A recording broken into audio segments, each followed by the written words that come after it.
Chapter 314. The system's voice rang in Jiang Pingji's ears the moment she saw Meng Heng. System, congratulations streamer for completing the real-time mission. Help Meng Heng. You will be rewarded with a big mystery package. Please receive your reward at the backstage. That was it? Jiang Pingji chuckled. The system really couldn't take it anymore. Otherwise it wouldn't be in such a hurry. She looked at Meng Heng calmly. Unlike Meng Heng, who had a delicate appearance, Meng Heng looked rough at first glance. He was dressed in a scholarly robe, which made him look neither fish nor fowl. However, when she looked closely, she felt that he was full of determination. Meng Heng was more of a warrior who was proficient in martial arts than a scholar who was well-versed in poetry. She glanced at the thick calluses on his hands. It was the mark of holding a sword and a spear all year round. Even if Meng Heng was not good at martial arts, his body was definitely not weak. Are you Cousin Heng? Jiang Pingji informed Master Yuanjing, then followed the servants and guards to meet Meng Heng. When she first saw Meng Heng, he was still sitting in the carriage wearing a gray cloak. The charcoal in the carriage had long been extinguished, and there was no residual heat. The decorations inside were also simple. He looked like an ordinary scholar from a poor family. She couldn't tell that he was the legitimate son of the Mengs at all. You are. Meng Heng frowned. He couldn't remember when he had seen Jiang Pingji. Mother often talks to me about Cousin Heng. She's always worried about your days in the Mengs. Jiang Pingji didn't explain her background, but Meng Heng understood when he heard that. Your cousin she? Meng Heng looked at her blankly. He didn't expect that the handsome young man in front of him was the rumored second legitimate son of Lu Shi. When he heard Jiang Pingji mention Gu Zhen, his expression became a little obscure. How has mother been all these years? When Gu Zhen left the Mengs, Meng Heng could barely remember, so he more or less knew what had happened. Because he knew what would happen to Gu Zhen if she didn't leave, Meng Heng didn't have any resentment towards his birth mother. Instead, he respected and pitied her. The Meng's residence was not a good place. Otherwise, he wouldn't have gone all the way to Shangjing to study and avoid those messy things. Jiang Pingji said, I fell seriously ill early this spring. My mother almost didn't make it. However, fortune and misfortune go hand in hand. After I recovered from that serious illness, even some of the ailments I had when I was young were cured. Now I'm living very well. Meng Heng said, Mother is doing well. Nothing could be better. Jiang Pingji asked him, I heard from Cousin Heng's servant that there's something wrong with the carriage's wheels? Meng Heng's face flushed with embarrassment. Yes. Jiang Pingji secretly glanced at the broken wheel and immediately understood where the problem was. It was unknown how many years this carriage had been in service. It had been in disrepair for many years, and the wheels had also been used for many years. It was only now that it could no longer bear the load and was broken. How could the eldest son of the Meng family sit in such an old carriage? It was obvious how hard his days in the Meng family were. Going out on a snowy day, they didn't have enough charcoal in the carriage. Even the clothes they wore were old clothes that had been washed countless times. If Cousin Heng isn't in a hurry, why don't you come with me? We can take care of each other. Jiang Pingji invited him like a naughty 12-year-old. My mother is so sick that she's unconscious. She often calls out Cousin Heng's pet name at the door. Now that we've met, I have to ask you properly. When I go back, I can learn from my mother so that she won't have to worry. Meng Heng's heart skipped a beat when he heard that. It was as if that scene appeared in his mind. He didn't have many memories of his childhood, but he still had an impression of Gu Zhen. She was such a quiet and beautiful lady, as if she had walked out of a painting.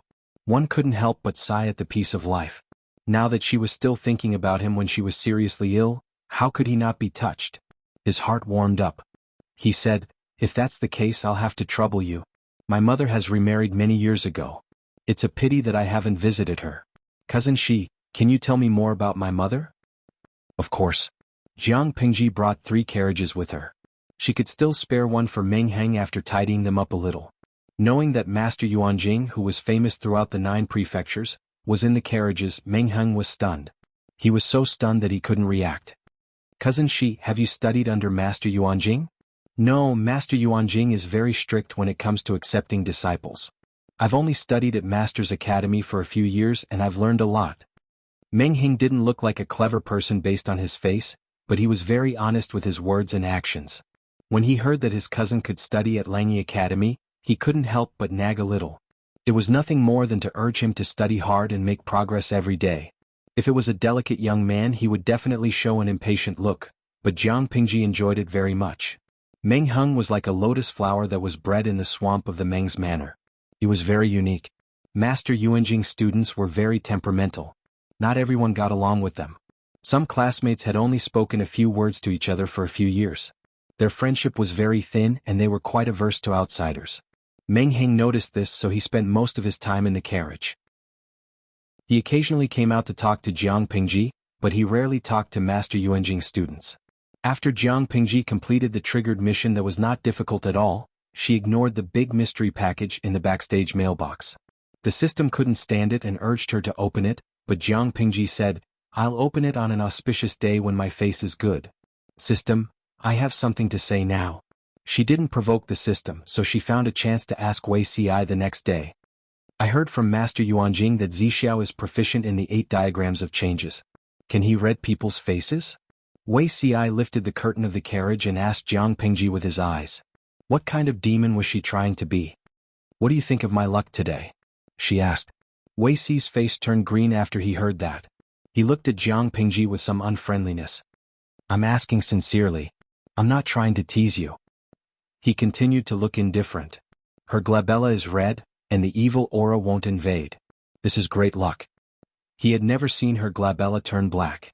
Even if the evil aura from outside entered her body, it couldn't suppress the evil aura in her body. Jiang Pingji responded with an "oh," and tightened her grip on the horse's belly. White obediently ran 2 steps forward. Wei Ci, she had enough of pretending. Jiang Pingji finally opened the big mystery package backstage. The package suddenly broke into pieces and floated in the air. Then, like fine sand, they gathered together and formed a golden object. Jiang Pingji pinched it with 2 fingers and made a sound of surprise. System, look at how red I am. The system was silent. After a while it said, I'm serving tea to you, lucky queen. She used a little force and crushed the card. A choice popped up in front of her. Little Angel System warmly reminds you that the host is currently a level 2 streamer. After using the card, you will be promoted to level 3. The number of people online in the streaming room will increase to 50,000. Are you sure you want to use the level up card? Yes, B, no. Chapter 315. System Announcement. Congratulations to the host, Jiang Pingji, for leveling up to level 3. The upper limit of the streaming room has been expanded to 50,000 viewers. Clusters of fireworks exploded on the virtual screen, covering the originally sparse bullet screen. The level 2 streaming room had light decorative patterns. After leveling up to level 3, the color of the patterns deepened and became very gorgeous. The audience who had been waiting in line rushed in, increasing the upper limit to 50,000 viewers. The sudden increase in the number of viewers caused the network to lag for a moment. The bullet screen was like an erupting volcano. Zuizhang Beishijing, what happened just now? I feel like the whole screen is lagging like a PowerPoint. Bingtang Leming, I'm lagging too. I thought the streamer would only be streaming for a short time today. Oh, what did the system announcement mean? Did the streamer finally level up again? Will there be 50,000 viewers watching the stream?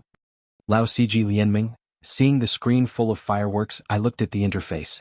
The number of viewers has indeed increased to 50,000. Ingtao, I thought the network crashed. I was waiting in line just now and then I suddenly came in. I wanted to complain that it was too difficult to get a spot in the streamer's streaming room. She got it once and then she couldn't get it anymore. Linglong Mibea to Giju, I agree with the previous comment. I have to change several positions to get a spot every day, but I can't get it every time. Dora Aiming, TSK Diske, are you kidding me? How can a normal person's hand speed compete with these guys who have been single for hundreds of years? Nugatang, #PickNose. I seriously suspect that their hometown is in the signal tower. Jiang Pingji smiled. Although there were a lot of new viewers, the atmosphere of the live streaming room was not bad. She glanced at it and then looked at the popularity points in the background. She had a plan in mind. After a few tests, Jiang Pingji had a preliminary understanding of the system's weakness. As long as she did not deliberately seek trouble, the system could not escape from her hands. The host and the system were like 2 people at the opposite end of a seesaw. The popularity points in their hands were the chips in their hands. As long as Jiang Pingji maintained the balance of the seesaw or suppressed the system, the other party could not do anything to it. Instead, it would be forced into a dead end by her. For example, if Jiang Pingji refused to level up, the system could only struggle at death's door. It would get weaker day by day until its energy was exhausted. On the other hand, if Jiang Pingji had less chips than the system, or if she accidentally jumped into the trap designed by the system, what would happen then? She would be caught by the system, and if she wasn't careful, she wouldn't be able to turn the situation around. She would become its puppet and the system could do whatever it wanted to her. If that was the case, why didn't Jiang Pingji seize the opportunity to take down the system? Because only by casting a long line could one catch a big fish. How could a person who achieved great things be attracted by the small profits before him and ignore the real big picture? Jiang Pingji curled her lips into a smile, her eyes brimming with confidence. She wanted to see how much longer the system could endure. Host, I feel like I'm about to break through. After a while, the stiff electronic voice of the system rang in her ears. He raised his eyebrows and asked, "Are you going to level up again?" "Yes." The system replied matter-of-factly, "Just like last time, I will try my best to choose the time when the host is not broadcasting to upgrade and maintain myself, so that it will not affect the host's daily broadcasting work. This upgrade is estimated to take 12 hours. Jiang Pingji nodded in approval. Before the system could heave a sigh of relief, she said, "Actually, I have something to discuss with you. I want to start the second fusion of forces." System, the other end of the line was silent for a long time. Jiang Pingji almost suspected that the system was pretending to be deaf and mute, but it finally responded. "Do you want to fuse forces now?" The system asked. "Yes, it will cost 1 million points of popularity." Jiang Pingji raised her hand and clenched her fist, her expression turning cold. "This world is so chaotic. If I don't have strength, I'm not even comparable to a rootless duckweed. I'm still too weak now. Only by becoming stronger can I protect everything." The system deliberated for a while. The host's current basic force is 12 points, and the fusion force is 39 points. This combined data has far exceeded that of an ordinary person and is almost close to the critical value. The higher the level, the more points of popularity required to increase the value by 1 point. Previously, you could increase the fusion rate by 0.1% with 10,000 points. Now that you have 1 million points, you can't even reach 1%. Jiang Pingji knew that even without the system saying it, "I'm mentally prepared for this." The system continued, "As a qualified system, I have the obligation to remind you of one thing. Previously, it was only 10,000 points of fusion. Increasing from 30 points of fusion force to 31 points is equivalent to taking a small step for a child. Now it's directly 1 million points. The leap is too big." So, Jiang Pingji asked the system, "The safest thing to do is to fuse them in batches. That will minimize the risk." Jiang Pingji pretended to think seriously, but in the end she rejected the system's suggestion. "No need. Since I've chosen to take the risk, I naturally have a certain level of confidence. Isn't it just a gamble with my life? I don't think I'll be easily defeated." Jiang Pingji had learned the term defeated from the audience in the streaming room. "Don't worry about me." The system's suggestion was good, but Jiang Pingji knew that it would not be as easy to talk to as it was now. It was highly likely that it would turn from guest to host. Haha, didn't the system do the same after its first upgrade? It used the mission of saving Meng Liang to test and threaten her.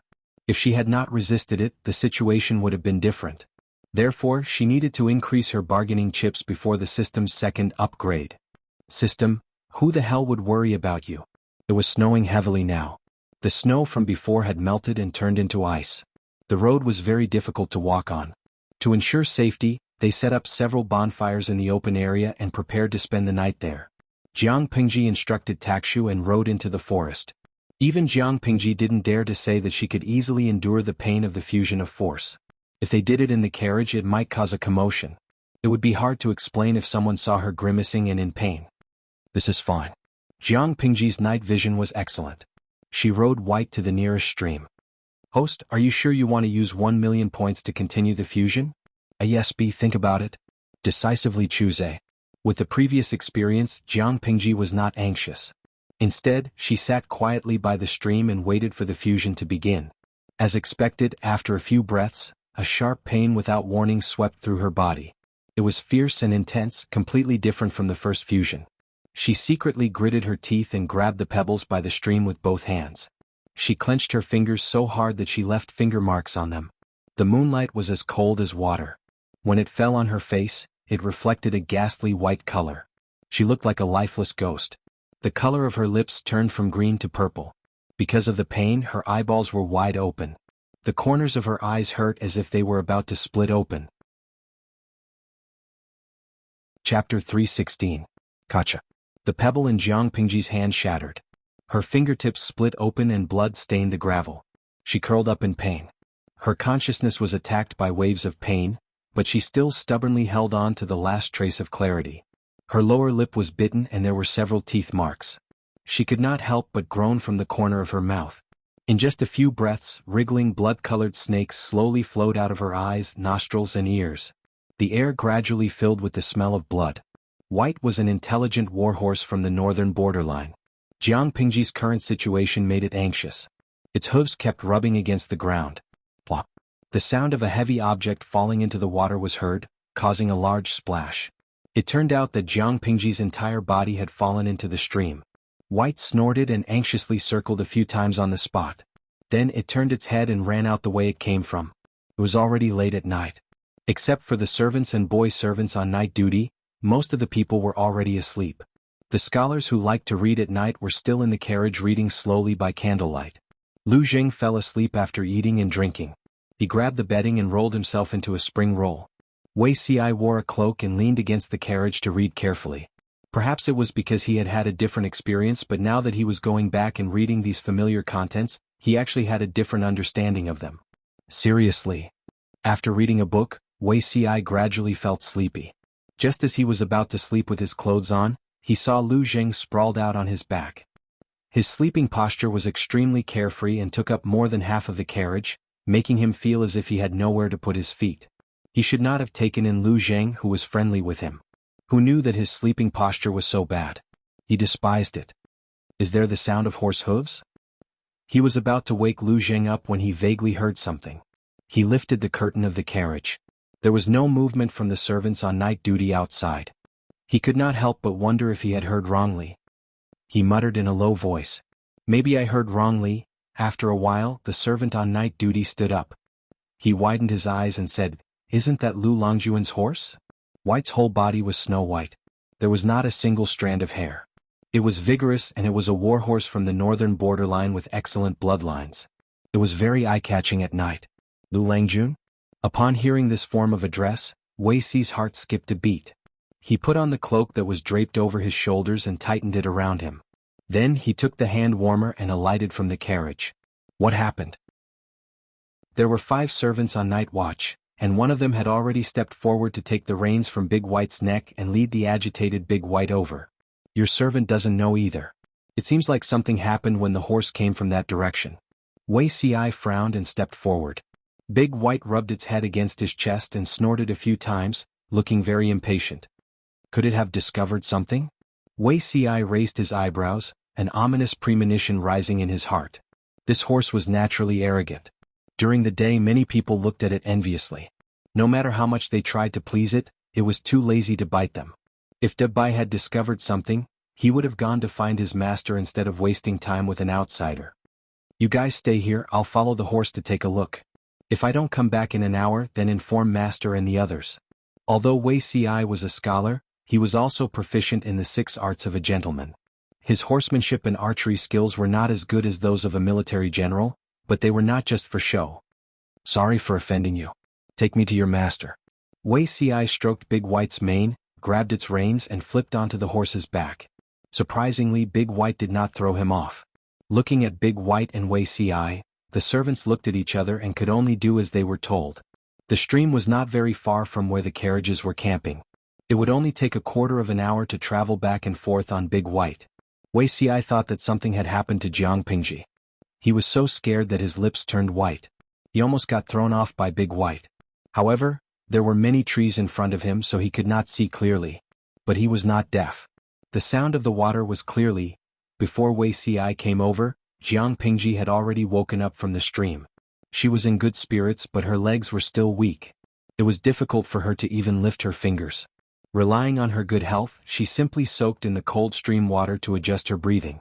She found that there were many bloodstains on her skin. She raised her hands and splashed the water on her arms and neck. She used her clothes to clean the bloodstains. Hearing the familiar sound of horse hooves, Jiang Pingji raised her eyebrows but did not turn around immediately. Who is it? She asked. Her voice was hoarse and languid. Separated by the trees, Wei Ci shifted his gaze to another place, but his ears were slightly red. Your horse ran to the campsite just now. I thought that something had happened to you, so I rushed over, Jiang Pingji said. I found the stream here clean during the day, so I sneaked over to take a bath in the middle of the night. I've embarrassed myself in front of you, Zixiao. Wei Xi's face was livid. He stood beside Big White, not knowing whether to leave or stand. Since you're fine, it's not convenient for me to stay here any longer. Others did not know Jiang Pingji's gender, but Wei Xi knew. He did not intend to let others know that he knew. Wait a minute. Jiang Pingji stopped Wei Xi and said embarrassedly, I sneaked out and left in a hurry. I forgot to bring a change of clothes. Can I trouble Zixiao to bring Big White back and ask Takshu to help prepare a set of clothes? Hang it on Big White's horse ornament. It will send it over. Wei Xi's expression was completely unsightly. So, Big White didn't run to the campsite to ask for help, but to bring a set of clothes for Jiang Pingji? He glanced at Dabai. Dabai also turned around and looked at him innocently with its big watery eyes. Wei Xi's face was cold. He turned over and mounted the horse. I understand. He always felt that all his worries seemed to have been fed to the dogs. Big White snorted and the horse galloped away. It was not as hurried as when it came. Hearing the sound of the horse's hooves getting further away, Jiang Pingji heaved a sigh of relief. She raised her head and leaned against the stream. The stream was flowing. It was not frozen, but it did not hinder its bone-chilling coldness. Fortunately, this kind of coldness was nothing to Jiang Pingji now. Looking at her personal attributes panel, she smiled weakly. She did not care about other things, but basic strength, 31 points, combined strength plus 56 points, was enough to prove that she had made the right choice. She raised her hand to look at her arm. On the surface, there did not seem to be many changes, but she could feel the power contained within. After washing a little with the stream, Big White ran over with a bag of clothes on its back. Seeing that the lower edge of the clothes was close to the ankles, Jiang Pingji frowned. The clothes are a little small. She knew that this was due to the increase in her height. After the combined strength, the jeans would also slowly be optimized. Her height was a little longer, which was also the external appearance after the optimization. Fortunately, the change was not big. Moreover, this body was only 12 years old. It was not even 13 years old yet, so it was normal for it to grow quickly. Apart from that, there was another advantage to this change. Due to physiological reasons, females were on average much shorter than males. This was especially true for Lu Shi's body. Now that she had grown taller, her height would not be too conspicuous when she appeared in men's clothing. Jiang Pingji tucked her wet hair behind her head and turned over to mount the horse. Chapter 317. Langya was indeed a place of outstanding people. It was still chilly in other places, but here the wind was already warm and the flowers were blooming. It was early spring and the scenery was perfect. The spring wind blew on people's bodies, stirring up some lazy warmth. The girl who loved to be beautiful had already changed into light spring clothes. The fresh and tender colors made her look more delicate than flowers. Her black hair was tied up high, decorated with 1 or 2 blooming flowers. Even if she didn't put on any makeup and didn't wear any makeup, she still couldn't hide her vigorous youthfulness. Girls loved to be beautiful, and the young Langjuns were no exception. Their clothes fluttered in the wind, and their sleeves carried a light fragrance. Jingle, jingle. A few bells knocked against each other rhythmically, following the vigorous steps of the horses. The crisp sound of the bells accompanied the sound of the horses' hooves, like a cheerful song. Anyone who heard it could feel the owner's leisurely and contented mood at the moment. A commotion came from the city gate, and people could faintly be heard discussing and cheering among the crowd. Is that the big worm that ate people in Zhangjiang village? It looks scary. Yes, look at its size, it must be at least 6 stones. No wonder it could eat so many people and cause so much harm that even the government can't do anything about it. My wife is from Zhangjiang village. I heard that this big worm has eaten 4 children. The parents of the children went into the mountains to get rid of it, but they were eaten until only bones were left. I don't know how to describe that horrible scene. Just looking at it makes me shiver and my legs go weak. Many people gathered on both sides of the street to see what was going on. They were whispering to the tiger that was carried by 4 strong men. At this time, a slightly smaller tiger was carried in. Those who were knowledgeable immediately recognized that it was a female tiger. Wow, I thought it was a big worm that harmed Zhangjiang village. I didn't expect it to be a couple, a male and a female. Not only that, look at the stomach of that female worm. It's abnormally shriveled, like a female horse that just gave birth. The crowd was in a heated discussion. The customers in the tea houses on both sides heard the commotion below and poked their heads out. They were shocked by the two dead insects. Even though they were already dead, the power of their bodies was still enough to make people's souls fly out of their bodies. From the outside, the two tigers looked very complete, and there was dried black blood in their eyes. Even if they were not experienced hunters, everyone knew how the two tigers died. Someone must have shot him in the eye with an arrow, piercing through his brain and killing him on the spot. His technique was clean and neat, and he did his best to ensure the integrity of the two tiger skins. Many commoners were envious of him. A scholar said, "It's rare to see such a majestic insect. I don't know who the person who killed him is, but he is said to be incomparably brave." "You don't know?" His friend was surprised. He leaned against the window of the tea house on the second floor and looked outside as if he was looking for someone. "What's wrong? Is there something I don't know?" His friend smiled elegantly and said, "If these two big insects were really harming Zhangjiang village, the one who killed them must be that person." "What do you mean?" The scholar was puzzled. "You might not know, but didn't the county governor organize a gathering a few days ago and invite all the scholars to discuss the world situation?" The scholar was still suspicious and said, "That day I got a little sick and caught a cold, so I didn't go over. I wonder what happened at the gathering?" His friend smiled and closed his fan in a carefree manner. He sighed and said, "That day at the gathering, a scholar said that military men bring disaster to the country. He said that Nanxing was almost destroyed by the four factions of Nanman. Other than the fact that the four factions of Nanman were powerful, the other reason was that the king of Nanxing trusted the military too easily. This caused the court to be unstable and the internal problems were not solved. The four factions of Nanman took advantage of the situation and attacked the city. Although Nanxing was also Dongqing's enemy, they were brothers of the same father. They would not feel comfortable if they were attacked by outsiders. Whether it was Nanxing or Dongqing, they were not willing to admit that Nanxing's territory was cut off again and again because they were weak. Once upon a time, the Xia dynasty annexed the 9 states and brought peace to the 4 seas. No one in the 9 states dared to oppose them. How majestic was that? The 5 states were all split from the Xia dynasty. They all claimed to be legitimate and had 5 sons from the same father. Who was willing to admit that they were defeated by the foreign races because they were weak? It must be because they were careless and had hidden dangers, so outsiders took advantage of them. The blame was pushed back and forth, and in the end it was the generals. Unlike Dongqing, which valued culture and restrained martial arts, Nanxing's attitude towards martial arts was still acceptable. According to Dongqing's harsh standards, Nanxing's treatment could even be considered as generous. However, the monarch of Nanxing courted disaster. After forming a marriage alliance with the 4 factions of Nanman, he directly and indirectly caused the deaths of many generals who were truly loyal to the monarch. He handed over the military power to his own relatives and eunuchs who were worthy of trust. However, these people secretly colluded with the 4 factions of Nanman for some benefits. Nanxing's army was fighting at the front lines.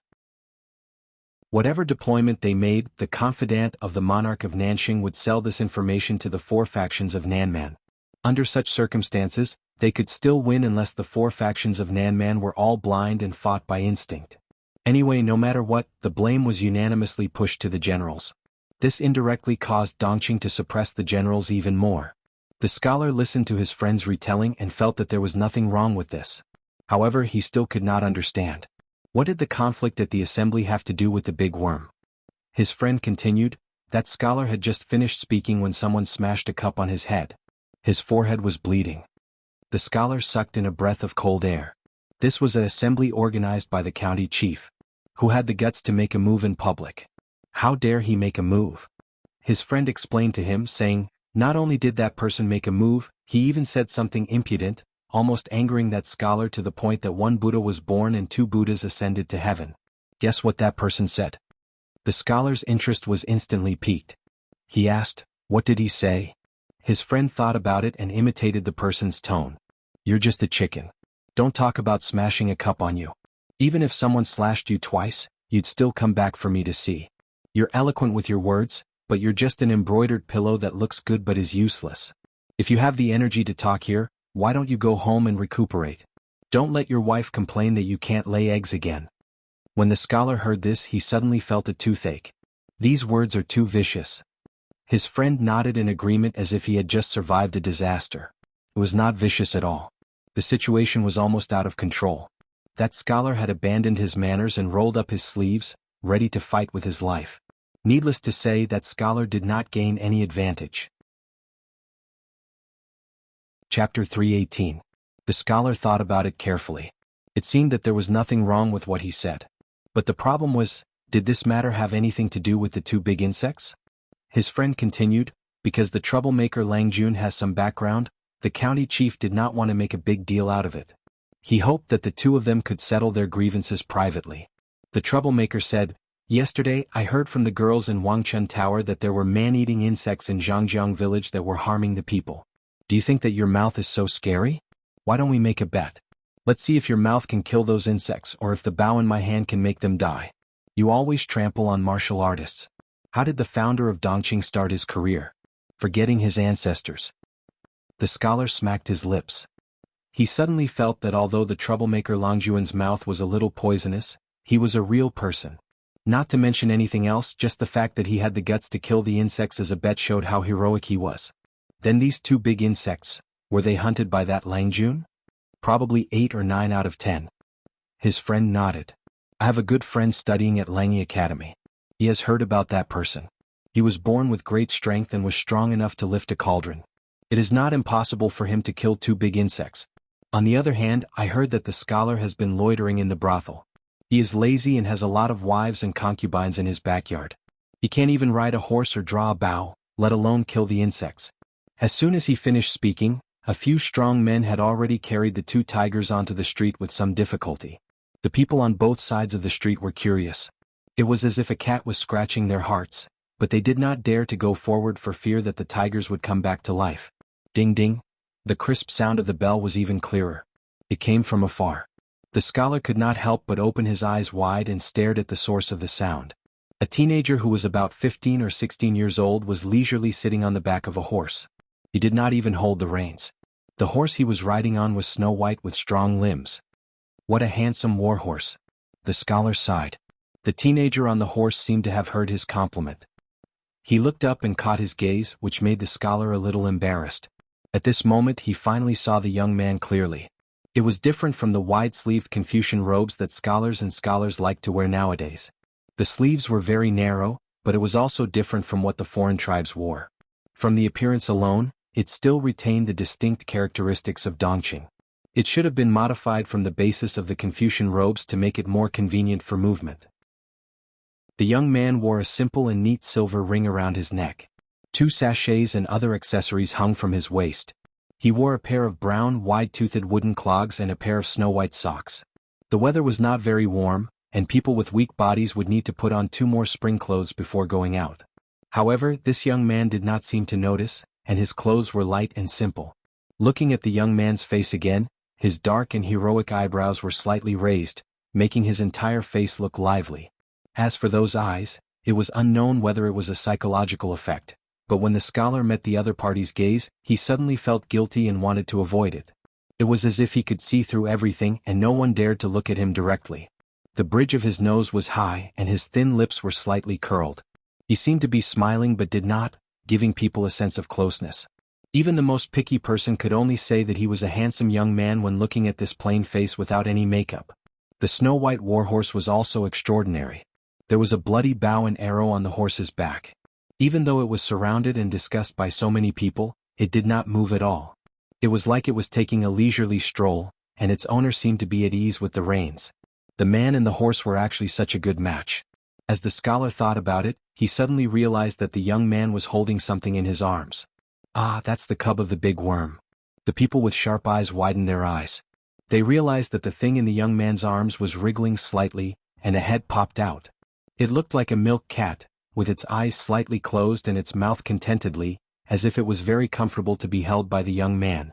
However, if one looked closely, they would realize that it was not a milk cat at all, but a tiger cub that had just been born a few days ago. The young man did not care about the discussions of the people around him. He let the strong men carry the 2 tigers all the way to the door of a certain house. The young man looked at the plaque hanging on the door of the house. There were 2 gatekeepers outside looking in curiously.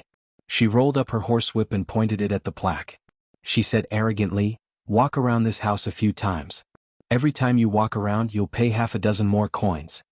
The scholar and his friend, urged by their curiosity, also came over to watch the show. Seeing the young man's actions, they were suddenly stunned. The scholar felt like he was dreaming. He murmured, "This is too arrogant." Even if he was stupid and did not know who the owner of the house was, he could guess some things just by looking at the young man's actions. It turned out that the owner of the house was the family of the scholar that was choked by the young man that day, right? Asking the strong men to carry the 2 tigers around the house to show off. This was a slap in the face right at the door of the house. So arrogant, why don't you go to heaven? Haha, if the audience in the streaming room could hear the inner voice of the scholar, they would probably chuckle. Their streamer had always been arrogant. She stayed in the sky and never came down. Yes, the young man on the horseback was Jiang Pingji. Lao Ciji Lianming, #propping chin. The streamer always causes trouble. This unlucky child is probably so scared that he doesn't dare to jump out. Chun Lai, haha, although it's not the first time I've seen the streamer being arrogant, every time I see it I feel especially good. Dashu Xiaobing, #picking nose. What can I do? His brain is filled with too much water. The streamer is just kind enough to beat the water out of his brain. You didn't see the situation at Tianya gathering. The more you talk, the more you go overboard. It was the Nanxing king's own fault, but he has to deceive himself and push the blame onto others. Just wait and see, the current Dongqing will soon follow in Nanxing's footsteps. The bullet screen in the streaming room was densely packed. The virtual screen was more than twice as big as before. The decorations on the frame of the streaming room were also more complicated and gorgeous. Jiang Pingji rode on the horseback. She held the horsewhip in her right hand and lightly tapped the palm of her left hand. After the few strong men walked 2 rounds around the huge house, Jiang Pingji sneered softly. "This is courage? What a joke." Jiang Pingji pointed at the door and said to the surrounding people who were watching the show, "Anyone with a bit of courage should rush out with a group of servants. Even if they can't win, they have to vent their anger. If everyone in Dongqing is a coward, Nanxing will be a good example. Fight with me? Pick up your own bones first, then talk. Coward. Let's go home." Jiang Pingji cracked the whip in the air with a cold face. Then, under her control, the snake-like whip obediently retracted. That was a beautiful move. She laughed heartily and bowed to the people around her. The skin of these 2 big worms is not bad. It can be used to make a tiger skin cloak. As for the meat, if the people in the village care about it, they can come over and have a taste. Some people knew Jiang Pingji but some didn't. Which family's Langjun is this? Jiang Pingji's sharp ears heard them.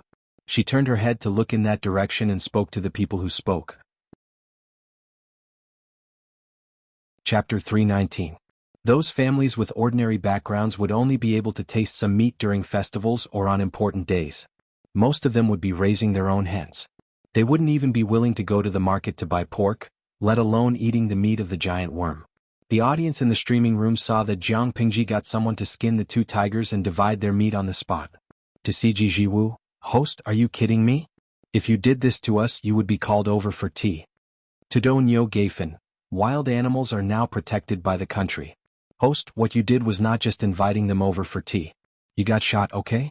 But in the host's world, people hunt based on their abilities. If they like to eat, they eat. There's nothing wrong with that."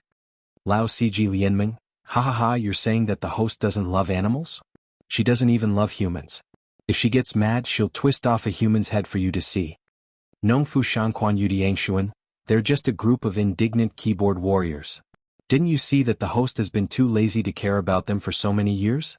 The more I care about them, the more they jump around. Ignoring them makes me proud."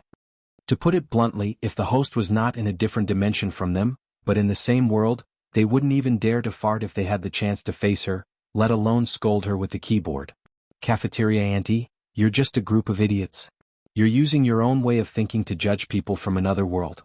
Are you crazy? Didn't you see the introduction clearly? These 2 tigers ate so many people and caused harm. The host is saving people by killing them. As for skinning and selling their meat, are the chicken, duck, and fish you eat everyday vegetarian dishes?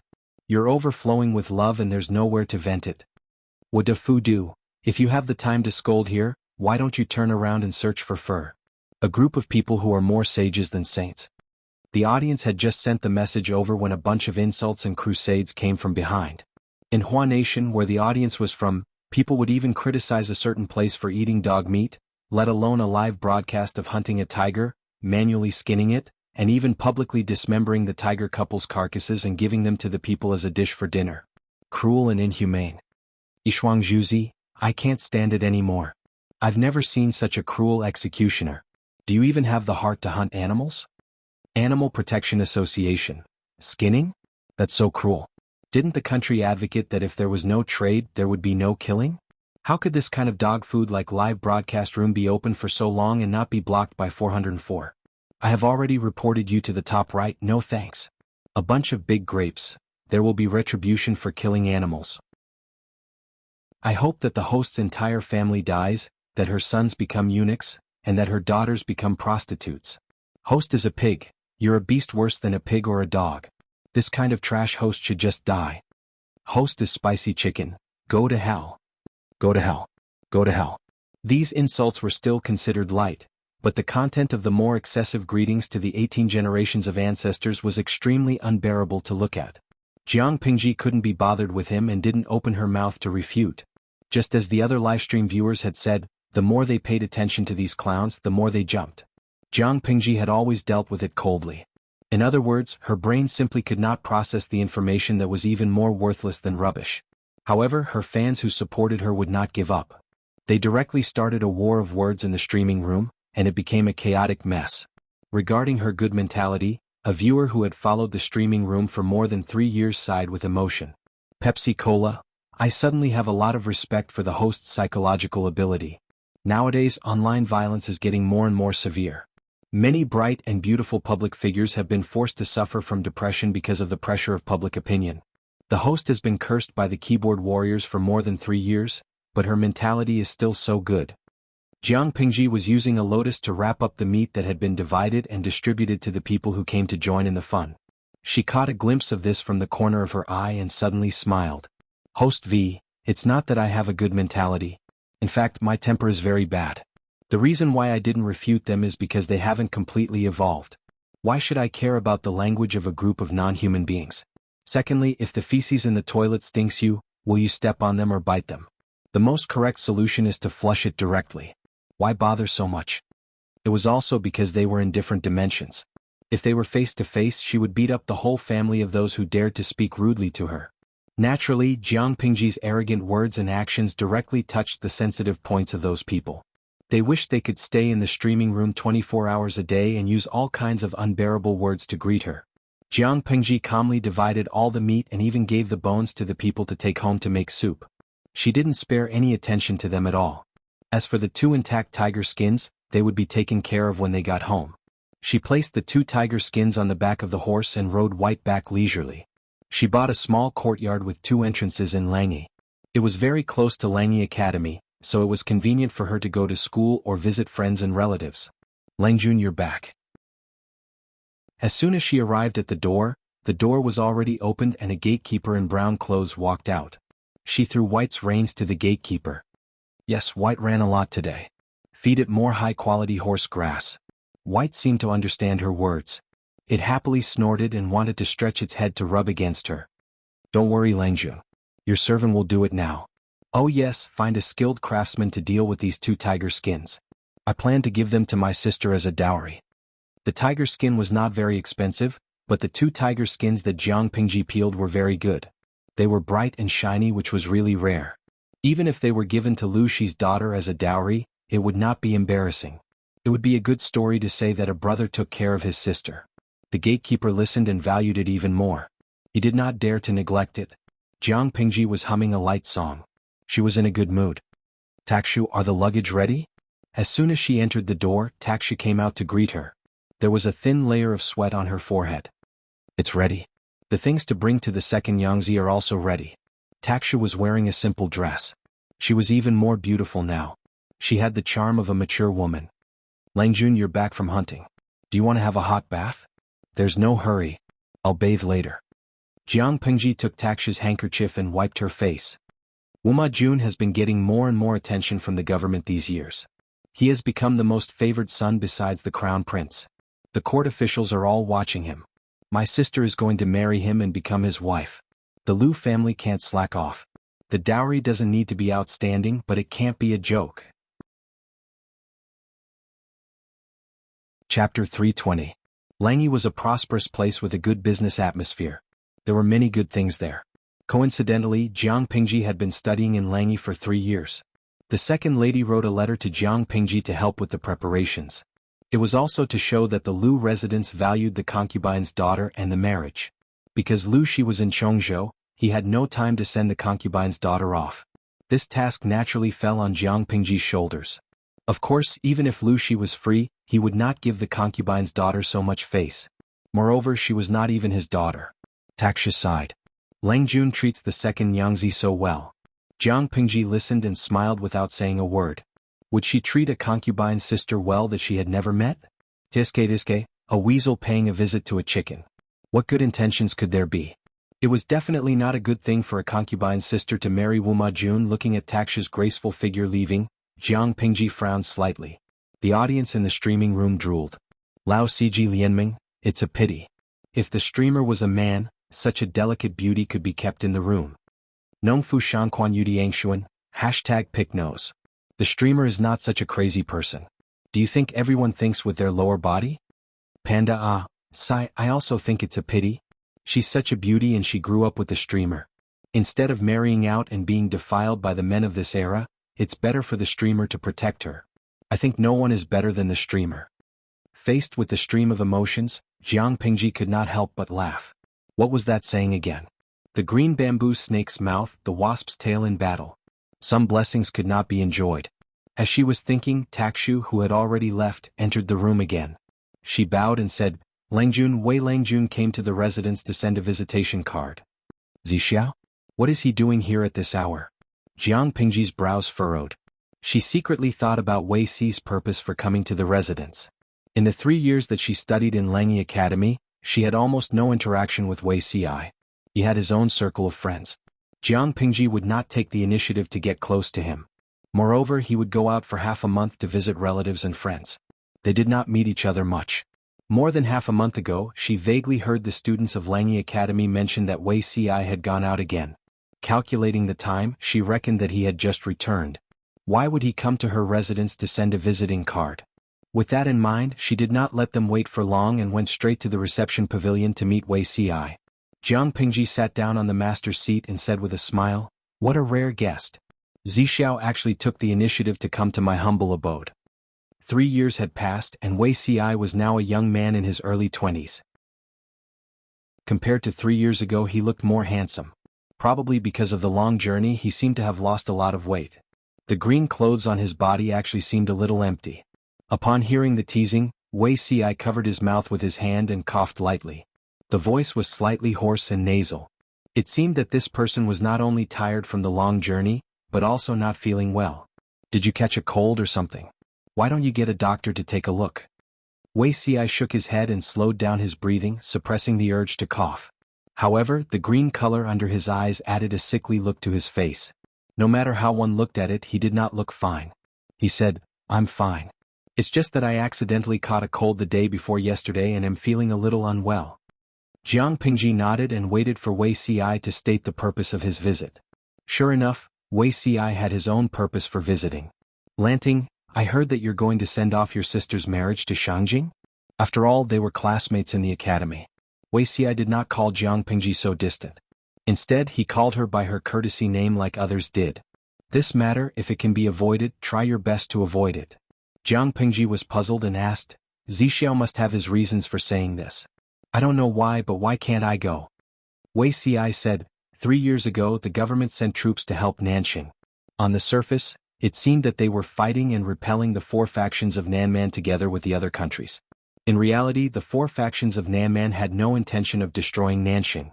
They only took the opportunity to retreat and occupy the conquered counties. They took the opportunity to recuperate and plan for the future. At the same time, this was also an extremely vicious plan to sow discord. Jiang Pingji said, "I know about this matter.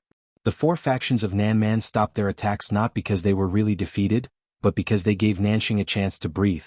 At the same time, they disintegrated the reinforcements of the other 4 countries and provoked a conflict of interest between the other 4 countries and Nanxing. Although the other 4 countries sent troops to help Nanxing defend the last of their territory, they did not run a relief society. There was a price to pay for sending troops to help. After Nanxing was defeated, not only did they have to face all kinds of conditions from the 4 factions of Nanman, But they also had to give benefits to the reinforcements of the other 4 countries. The other 4 countries sent troops to help in name, but they also had the intention to take advantage of them. However, in the beginning, Nanman attacked ferociously. They were united against the enemy. Later, Nanman stopped attacking, and the internal reinforcement alliance was in chaos. This matter was known to the whole world, but all the countries pretended to be peaceful and righteous. They did indeed fool many fools. But what does this matter have to do with me sending off my sister's marriage? Wei Xi choked and lowered his eyelids. His expression was slightly silent.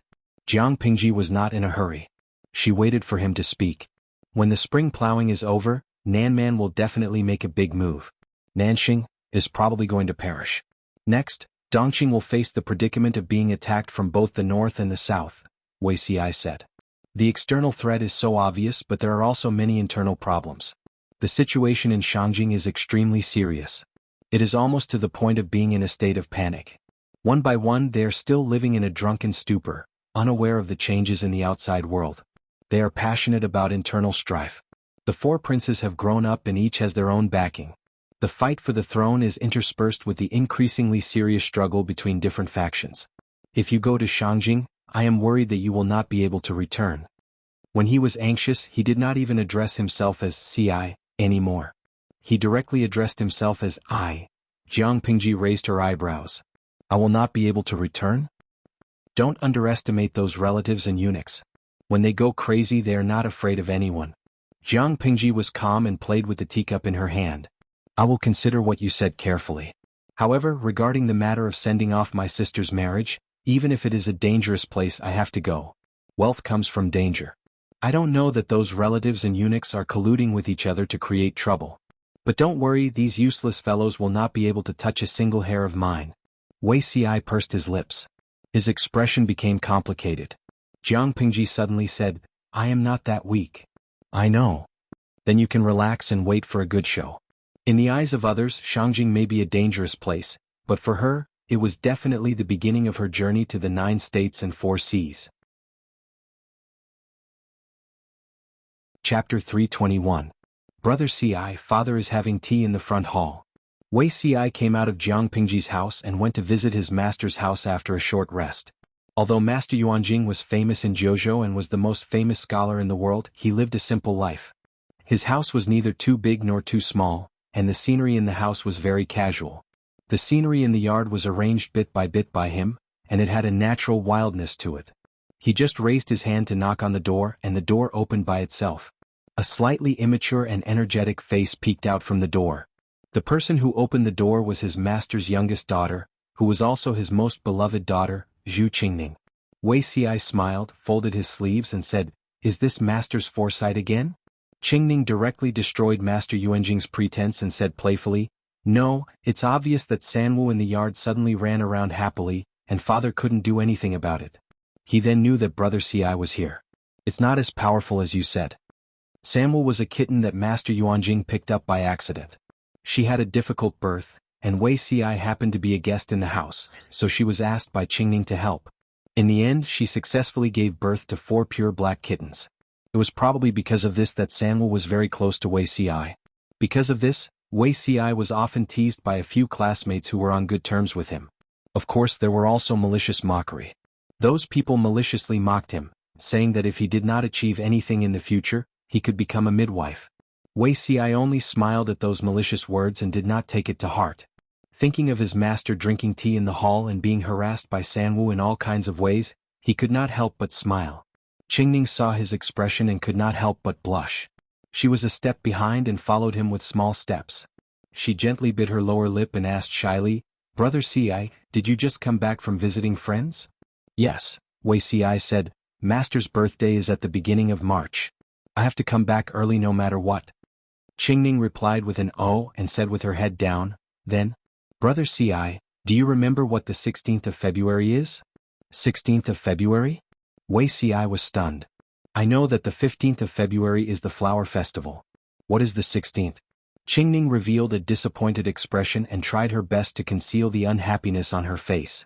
Fortunately, she had already arrived at the front hall, so she bowed her head and hurriedly excused herself. Wei Ci did not understand. Were the thoughts of this child so difficult to understand nowadays? Master Yuanjing frowned when he saw his daughter's attitude, but he did not make it clear. Master. Wei Xi greeted. Don't stand on ceremony. Master Yuanjing held on to San Wu, who was struggling and scratching him.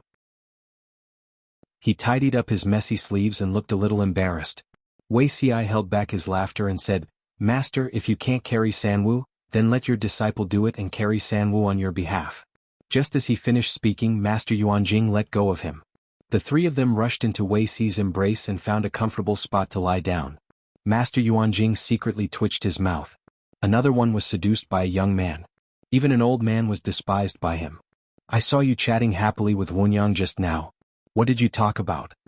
Qingning was the fifth child in the family, so many elders called her Wunyang. Wei Xi did not understand and said bluntly, Wunyang asked me if I remember what day is February 16th. Master Yuanjing sighed and said, February 16th is Wunyang's birthday. Wei Xi was stunned on the spot. His hand that was rubbing San Wu's neck stopped. He could not help but have an absurd thought. From Wei Xi's point of view, it was indeed frighteningly absurd. He still pretended not to understand and said with a smile, So, she wants to ask me for a birthday gift. Master Yuanjing's face was fierce as he exposed Wei Xi's disguise. After February 16th, Wunyang will be 13. She should be at the age to talk about marriage. At this point it would be too much for Wei Xi to continue pretending not to understand. He could only smile bitterly. I watched Wunyang grow up and I'm 7 or 8 years older than her. I only see her as a younger sister. Why would I have these thoughts? I know that you live the life of an ascetic monk and don't care about these worldly matters, but Wunyang is still young. Master Yuanjing paused and lowered his voice to ask Wei Xi, I'm happy to see this happen, but it depends on your wishes. After all, Wei Xi was a student that he liked. Master Yuanjing could be said to have watched Wei Xi grow up and knew his temperament. It would be best if he could recruit him as a son-in-law. He also loved Wunyang, who was an old woman. As an old father, he naturally hoped that she would live a good life. Wei Xi was shocked. San Wu, who was in his arms, noticed the change in his emotions. She used her paw to pat Wei Xi and me out a few times. I don't mean that. Wei Xi shook his head and said, Moreover, I don't want to harm her. In fact, Wei Xi almost got married when he was 15 years old. It was just that when the two families exchanged cards, the bride was so scared that she broke off the engagement.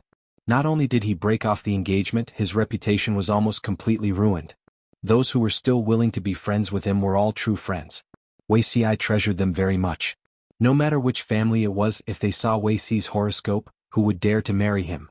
Master Yuanjing secretly rolled his eyes. Wei Xi's excuses could fool the ignorant people, but it was not enough to fool him. Those who believed in the horoscope would naturally be restrained, but those who did not believe in it would naturally be unaffected. Master Yuanjing sighed, Fine, I won't be an annoying person who will break up a loving couple. Wei Xi's expression froze. He seemed to have thought of something and wanted to avoid it. Little girls are the most fickle. They like certain things very quickly. Once there is a substitute, they will change their feelings very quickly, Master Yuanjing said faintly. It's almost the flower festival. When the time comes, ask your mistress to find someone who is as good-looking as you for Wunyang. I reckon that this matter will be over. Wei Xi was slightly embarrassed. Was it his fault for being good-looking? He should look for his parents for this matter. However, Master Yuanjing had made his attitude clear, which made Wei Xi slightly relieved. He had lied just now. He did not treat Qingning as a sister. He simply treated her as a daughter or granddaughter. Considering the issue of seniority, he changed his words. Wei Xi and Master Yuanjing talked for a while before Mistress called him over. She said that she had something to tell him. Master Yuanjing watched Wei Xi leave with San Wu in his arms. He was silent for a while. His gaze turned to the screen at the side of the hall. Did you hear that? Qingning pouted. Her eyes were filled with tears. They were bloodshot and there were tear stains on her face. You shouldn't have such thoughts. Cut them off early. I will find you a real good husband. Be good. There are many good men in the world. Although not all of them are as good as me, there are many who are more filial than Zixiao. Master Yuanjing loved his youngest daughter, but he was not without principles. Only Wei Xi was a little troublesome. I don't believe that Brother Xi's horoscope will harm his wife, children, parents, teachers, and friends. I'm not afraid. I'm not afraid of your father either. But there is someone in his heart. You can't squeeze in. Why bother? When Qingning heard that, she suddenly started crying again. Chapter 322. Alright. Wenyang, don't cry. When it comes to marriage, it's all about fate. There's no need to force it. Master Yuanjing patted Qingning and allowed the old woman to wipe her tears on his clothes. Qingning was a stubborn girl. When she found out that Wei Ci did not like her because he had someone else in his heart, she felt indignant. Elder brother Ci is already 21 years old now. The youngest people of his age are already married, and the earlier children can already read and write. Who on earth has seduced his heart? Qingning pursed her lips, and her eyes were filled with tears, as if she was about to cry in the next second. The young girl was very innocent. She had never thought of forcing Wei Ci to like her. She just felt that the person she liked was good in every aspect. Others should like him like her. Although it would be uncomfortable, it would be best if the person she liked was happy. If there was someone else in Wei Ci's heart, why was he not married? Master Yuanjing was slightly troubled by this question. It depends on fate. When fate is right, it will happen naturally. Could it be that the person is younger than me? Qingning twisted her handkerchief and pouted. Older than you. Master Yuanjing said, don't cry. Wipe your tears. If outsiders see you like this, it will look bad. Older than her? Qingning suddenly felt even sadder. If he was older than her, did it mean that he was about to reach marriageable age? Was Wei Ci waiting for him to reach marriageable age? Who is that person? Qingning asked. I want to see. She was not jealous. Instead, she was more competitive and curious. As the youngest daughter of Wei Ci's teacher, was her relationship with Wei Ci not considered close? She had such an advantage, but he still did not like her. Instead, he liked someone else. The young girl felt uncomfortable. I'm afraid that if you see him, you will feel even more uncomfortable. Master Yuanjing sighed. When the time is right, you will naturally know who that person is. I will find you someone of similar age, looks, and talent. He will let our Wenyang live happily. Qingning nodded with tears in her eyes. She was a little emotional. It's almost time for the flower festival. When the time comes, you must tell your father if you see any handsome man. Although the atmosphere in Dongqing was getting stricter and stricter with the restrictions on women, Master Yuanjing's thoughts were not on the same level as those of the secular world. Even though it was a blind marriage, Master Yuanjing could not bear to see his daughter suffer. Choosing a son-in-law was like choosing a pair of shoes. The daughter would know if the shoes fit. If she liked them and the father was satisfied, then it would be a good marriage. Qingning was still a little sad, but she was a young girl after all. She was easily shy when it came to matters related to her marriage. Biting her lip, she responded in a low voice. Wei Ci had his dinner at Master Yuanjing's residence before he left. It was just that Sanwu was rather resentful of him for being away from home for so long, and only after tearing his sleeves did it loosen its claws reluctantly. Wei Ci's mistress carried Sanwu in her arms and stroked its fur. She sent Wei Ci to the door and covered her sleeves with a chuckle as she looked at his miserable appearance. The flower festival is coming soon. Go back and prepare some brighter clothes. If you were to wear this, which lady would take a fancy to you? Mistress looked at Wei Ci lovingly. Although she was old, she had a good attitude and still looked young. Wei Ci's cheeks turned red. He was so teased that he was speechless. When an elder teased a junior, should he not be shy and accept it? Should he explode on the spot? After leaving Master Yuanjing's residence, Wei Ci's mind was filled with the words flower festival, as if he was possessed. After a while he felt that something was not right. Could it be that I forgot something? Wei Ci was puzzled. He carefully thought about the flower festival. 12th of February. The birthday of 100 flowers. Birthday? Wait. The flower festival was not her birthday? Wei Ci seemed to recall something and his expression changed slightly. The flower festival was the day when 100 flowers were born. It was also a good day for young men and women of the right age to go out for an outing. The girls in the boudoir also let go of their usual modesty and began to worry about what color of clothes they should wear on that day and what popular makeup they should put on. Although the young men were not so fussy, they were faintly anxious and tried to show their best side on that day. Jiang Pingji was a little bored on this day that was filled with a strange atmosphere. She was pulled up from the bed by Takshu. She rinsed her mouth and washed her face in a daze. Then, a bowl of clear broth noodles was placed in front of her. It's longevity noodles again? Jiang Pingji looked at the thin noodles in the bowl, which were of the same thickness and as thin as hair. She suddenly became energetic. Takshu sighed and said, I can understand that you don't want to hold a big birthday celebration. After all, Many things are inconvenient when you are away from home. But you still have to eat this longevity noodles. Finish it in one breath and can't stop. It means longevity. That's what Madame specially told me. Jiang Pingji did not need to taste it to know that there was no seasoning in the bowl of noodles. It was boiled in water, which was bland and unpalatable. If you don't eat it, the noodles will burn, Taksha urged. Jiang Pingji closed her eyes and picked up the bowl. She picked up the noodles and stuffed the longevity noodles into her mouth. She even finished the soup. That's right. Lang Jun will definitely live a long, long life.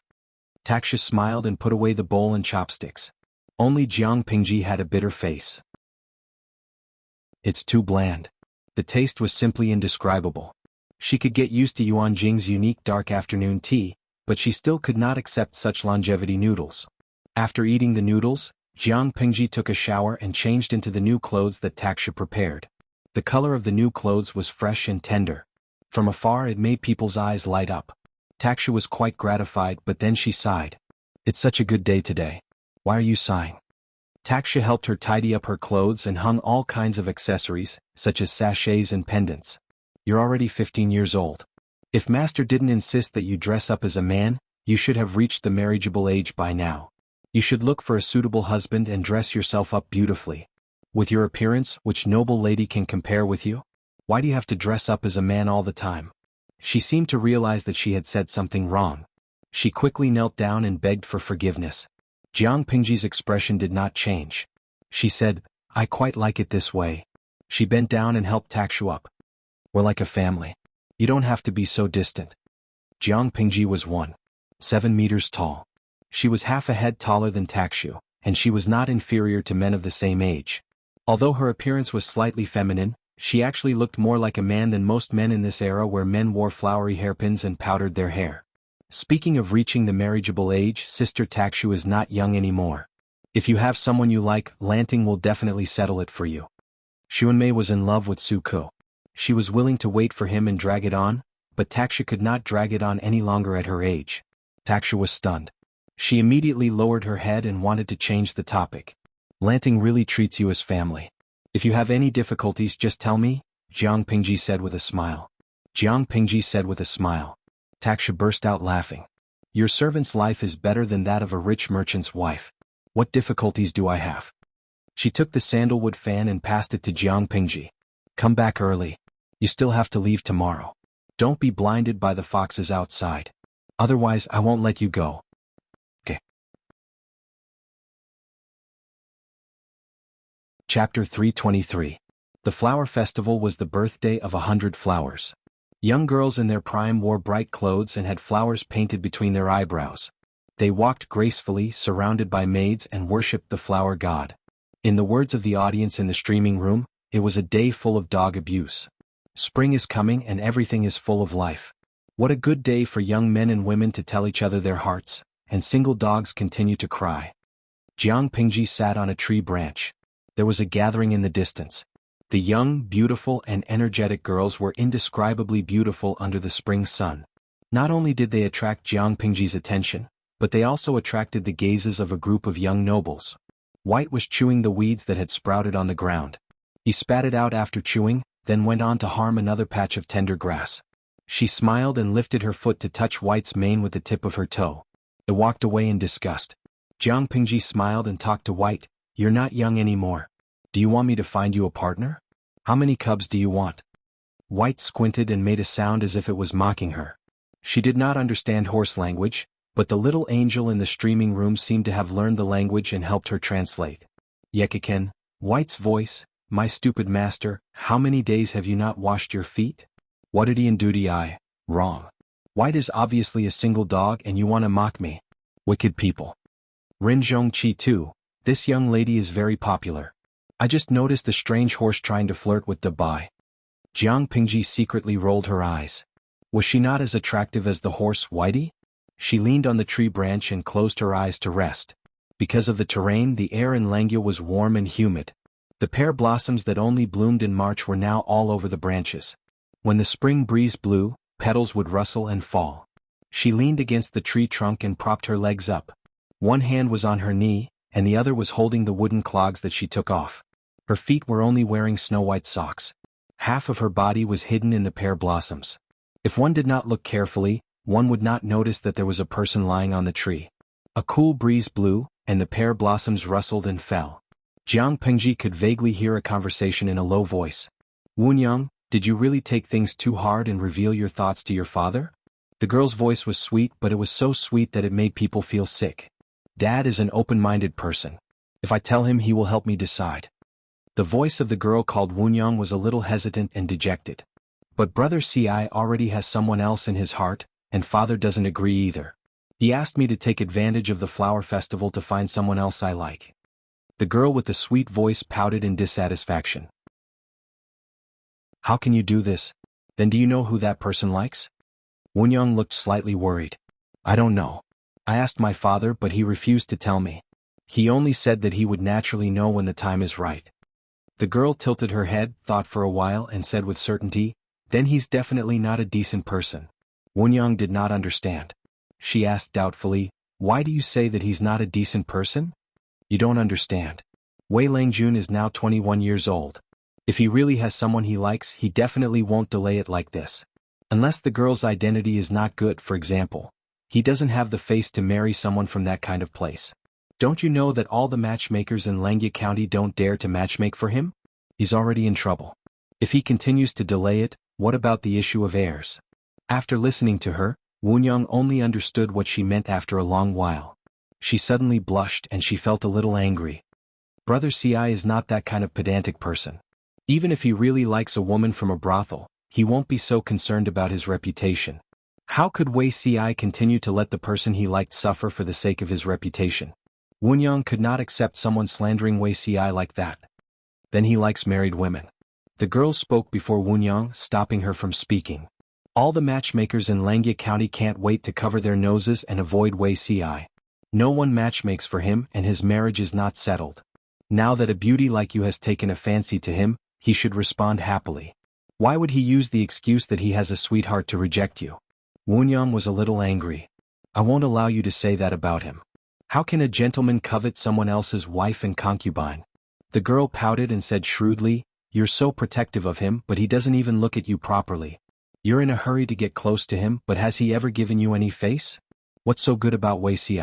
He's a jinx who brings misfortune to his wife and children, his parents, and his entire clan. Foolish opinion. Wunyang was so angry that her chest rose and fell violently. There was a little anger on her little face. What about brother Ci? Look at his behavior. He respects his teachers, is friendly to his schoolmates, and treats the younger generation leniently. How can you judge him based on the 8 characters of fortune? There are many people in the world like the 8 characters of fortune of the emperor.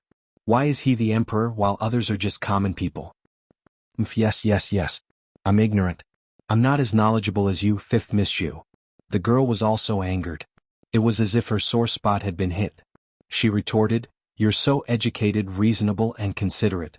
You're actually sticking to a man who no one wants? That's great. You. Wunyang widened her eyes at her words. She was so angry that her fingers were trembling. No matter how bad Zixiao is, he's not someone who can be belittled by a daughter born of a commoner's wife who lives in poverty and is arranged by her official mother to be someone else's concubine.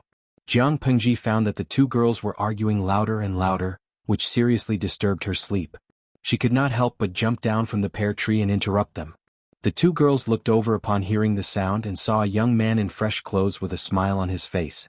He was only wearing socks and his wooden clogs were still in his hands. The girl was startled by her appearance. Thinking of what she said just now, her face turned pale. Wunyang was still a little puzzled. She asked doubtfully, concubine? You'd better be more careful in the future. It's better to stay away from such a talkative and venomous beauty who likes to judge people's hearts with sinister words. Jiang Pingji took 2 steps forward and saw through the girl's nature at a glance. She sized her up with a faint smile. She belittles Zixiao not because she really looks down on him, but because she wants to plan for herself. Ha! Wunyang was stunned. Her official mother wants her to marry a man who is old enough to be her father.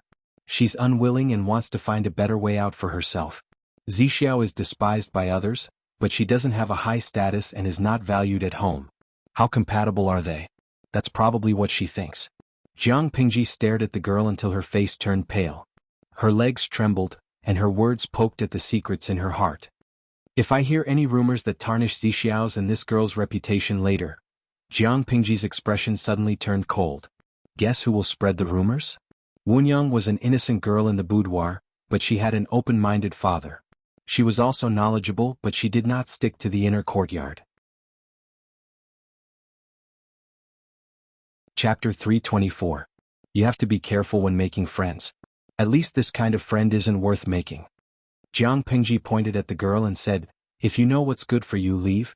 I don't like to make things difficult for a 15 or 16-year-old girl. It makes it seem like I'm a bad person. The girl bit her lower lip and tried hard to resist the urge to tremble. She turned around and ran away with her face covered. Wunyang was confused from the beginning to the end. Little girl, you should be more cautious. Not everyone is worth befriending and not every topic can be confided in. Jiang Pingji glanced at Wunyang's attire and frowned.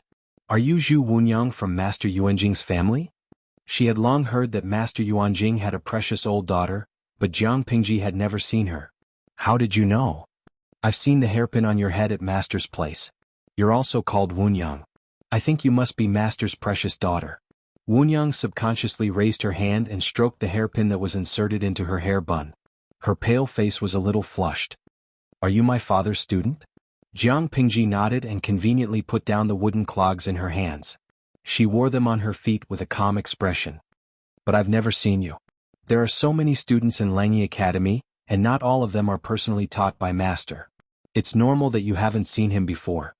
It was called an academy, but it was very different from the school that Jiang Pingji knew. Rather than calling it an academy, it was more like a library for part-time teaching. Most of the students came with questions to discuss with others. If they could not find any answers, they would look for Master Yuanjing to solve their doubts. Most of the time they would be studying on their own or having fun. They would only be present when Master Yuanjing was teaching. Of course, the younger students had their own teachers in charge of teaching them how to read and write. Jiang Pingji didn't belong to the group of initiators, so naturally she wouldn't stay in the academy for long. It was normal that they hadn't met before. Oh, Wunyang replied and lowered her head. When he thought about how his conversation with the young girl had been overheard by this person, he felt extremely uncomfortable. Can I ask a question? Jiang Pingji furrowed her brows. Why is Zixiao being vilified by others? Based on the conversation between the two girls, she could more or less guess what was going on, but there were still some things she didn't understand. It was too ignorant and arbitrary to judge that Wei Ci was not good just based on his horoscope. Wunyang looked hesitant. She initially thought that Jiang Pingji deliberately pretended not to know to get information from her, but upon taking a closer look, she realized that Jiang Pingji really did not know. Actually, you can't blame Brother Ci for this. Wunyang pursed her lips, feeling sorry for Wei Ci. Because Brother Ci was born at the wrong time and he lost his mother when he was born, he was almost strangled to death when he was born. In the end, he was lucky enough to survive, but he was not well received. Jiang Pingji raised her eyebrows. That's it? How could they be despised by the entire Langyi County just because of this? Although the girl who ran away was talkative and had some evil intentions, Jiang Pingji felt that she was not lying about Wei Ci's situation in Langyi. This. Wunyang stammered. She had no choice but to say, when Brother Ci was 15 years old, his father's second wife tried to arrange a marriage for him. The two families were about to match their 8 characters, but as soon as the 8 characters were taken out, the woman resolutely broke off the engagement and spread the 8 characters. Jiang Pingji was still confused. What kind of strange horoscope could cause such great power? That horoscope is famous for cursing wives, children, parents, and even the whole clan. Therefore, it is feared by people. Seeing that Jiang Pingji did not understand, Wunyang had to bite the bullet and continue. Brother Ci was born on the 22nd day of the 8th lunar month in the year of Kueyo. 22 ND day of the 8th lunar month in the year of Kueyo? Jiang Pingji faintly felt that this day was a little familiar. She could not help but think deeply. She seemed to have seen it somewhere before. This time of birth. Jiang Pingji suddenly thought of the content of a piece of unofficial history and said, is this really his birth date and 8 characters? Yes. Jiang Pingji suddenly understood why Wei Ci was so feared and ostracized by people. If he was born in the year of Kueyo, Wei Ci was separated from that historical figure by exactly 360 years, which was 180 years. Having been in ancient times for so many years, Jiang Pingji was quite familiar with some taboos in this era. 60 years was a cycle, and Wei Xi's date of birth coincided with that of a famous historical figure. Moreover, he was born without a mother, which seemed to confirm his fate of cursing his mother. This made people uneasy. Could it be that he was the reincarnation of that famous person? Which famous figure? The founding prime minister of the Xia dynasty, Huangfu Fengmin, was born in Lengyue County. He was also a famous romantic figure in the past. The ancestors of the three tribes of the northern borderline, the Chenggu tribe, led 500,000 cavalrymen in rattan armor and swept through half of the central plains.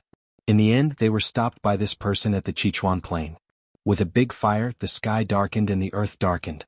500,000 wrong souls were buried in this plain. Not a single one survived. According to some old people, on special days the Sichuan plain would be filled with white dust, like the ashes of those cavalrymen.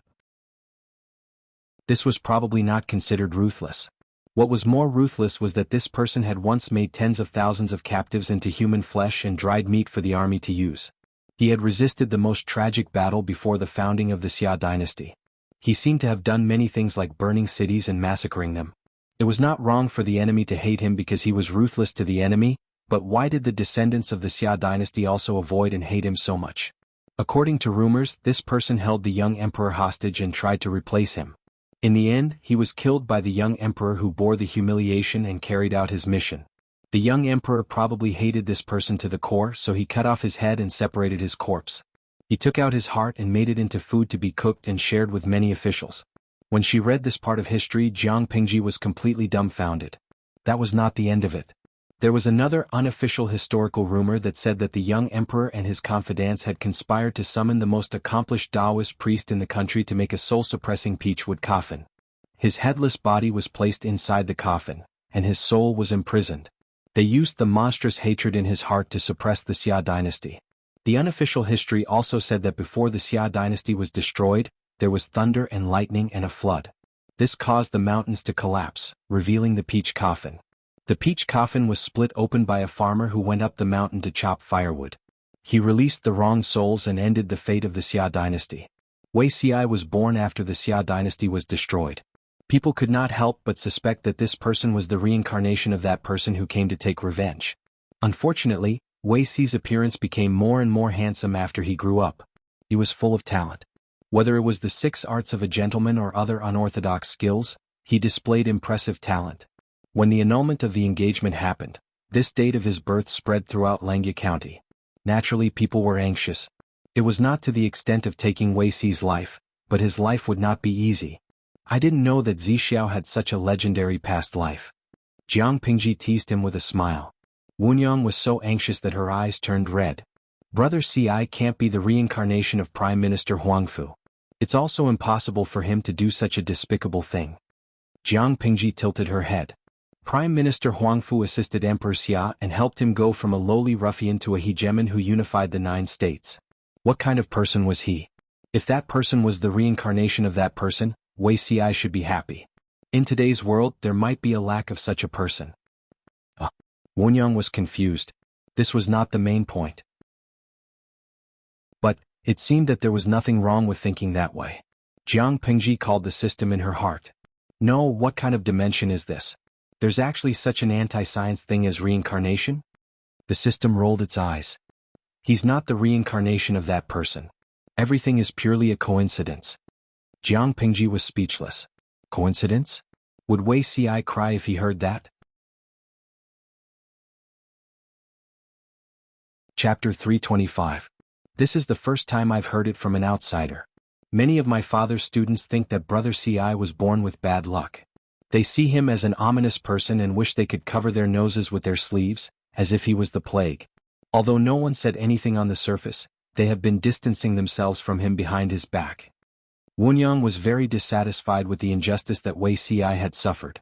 She also firmly believed in her own opinion of Wei Ci, but she was small and not many people would listen to what she said. Now that she met someone who shared the same ideals as her, she could not be happier. It's just the opinion of the ignorant. Jiang Pingji pouted and said, countless children were born on the same day and at the same time. Do they all have the same fate? Are the children born on the 22nd day of the 8th lunar month in the year of Kueyo the reincarnation of Prime Minister Huangfu? It's just that his performance was too outstanding, so he was envied by others. Those people can't compare to him, so they can only use this stain to slander him. That's right. Those people don't understand Brother Ci at all. They echo what others say and don't have their own brains. They follow the crowd all day long. Wunyang was in high spirits. She clenched her fists and nodded, looking extremely happy. Seeing that, Jiang Pingji could not help but laugh. The audience in the streaming room also expressed that the little girl was very cute. She felt completely different from the coquettish bitches outside. Lao Ciji Lianming, haha, this little girl likes Beauty Wei Ci, right? Nguyen, the little girl is still young. How would she know whether she likes him or not? I feel that she is more like a girl chasing after a celebrity.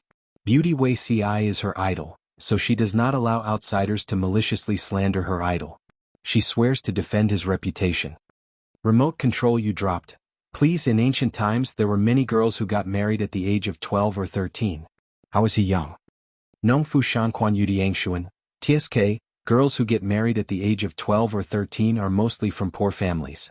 Slightly wealthier families will definitely keep their daughters for a few more years, at least until they reach the age of 15 before getting married. Master Yuanjing's daughter, how can her family be poor? Jiang Pingji also agreed with the audience in the streaming room. Wunyang did have romantic feelings for Wei Ci. Why are you looking at me like that? She looked like a lecher.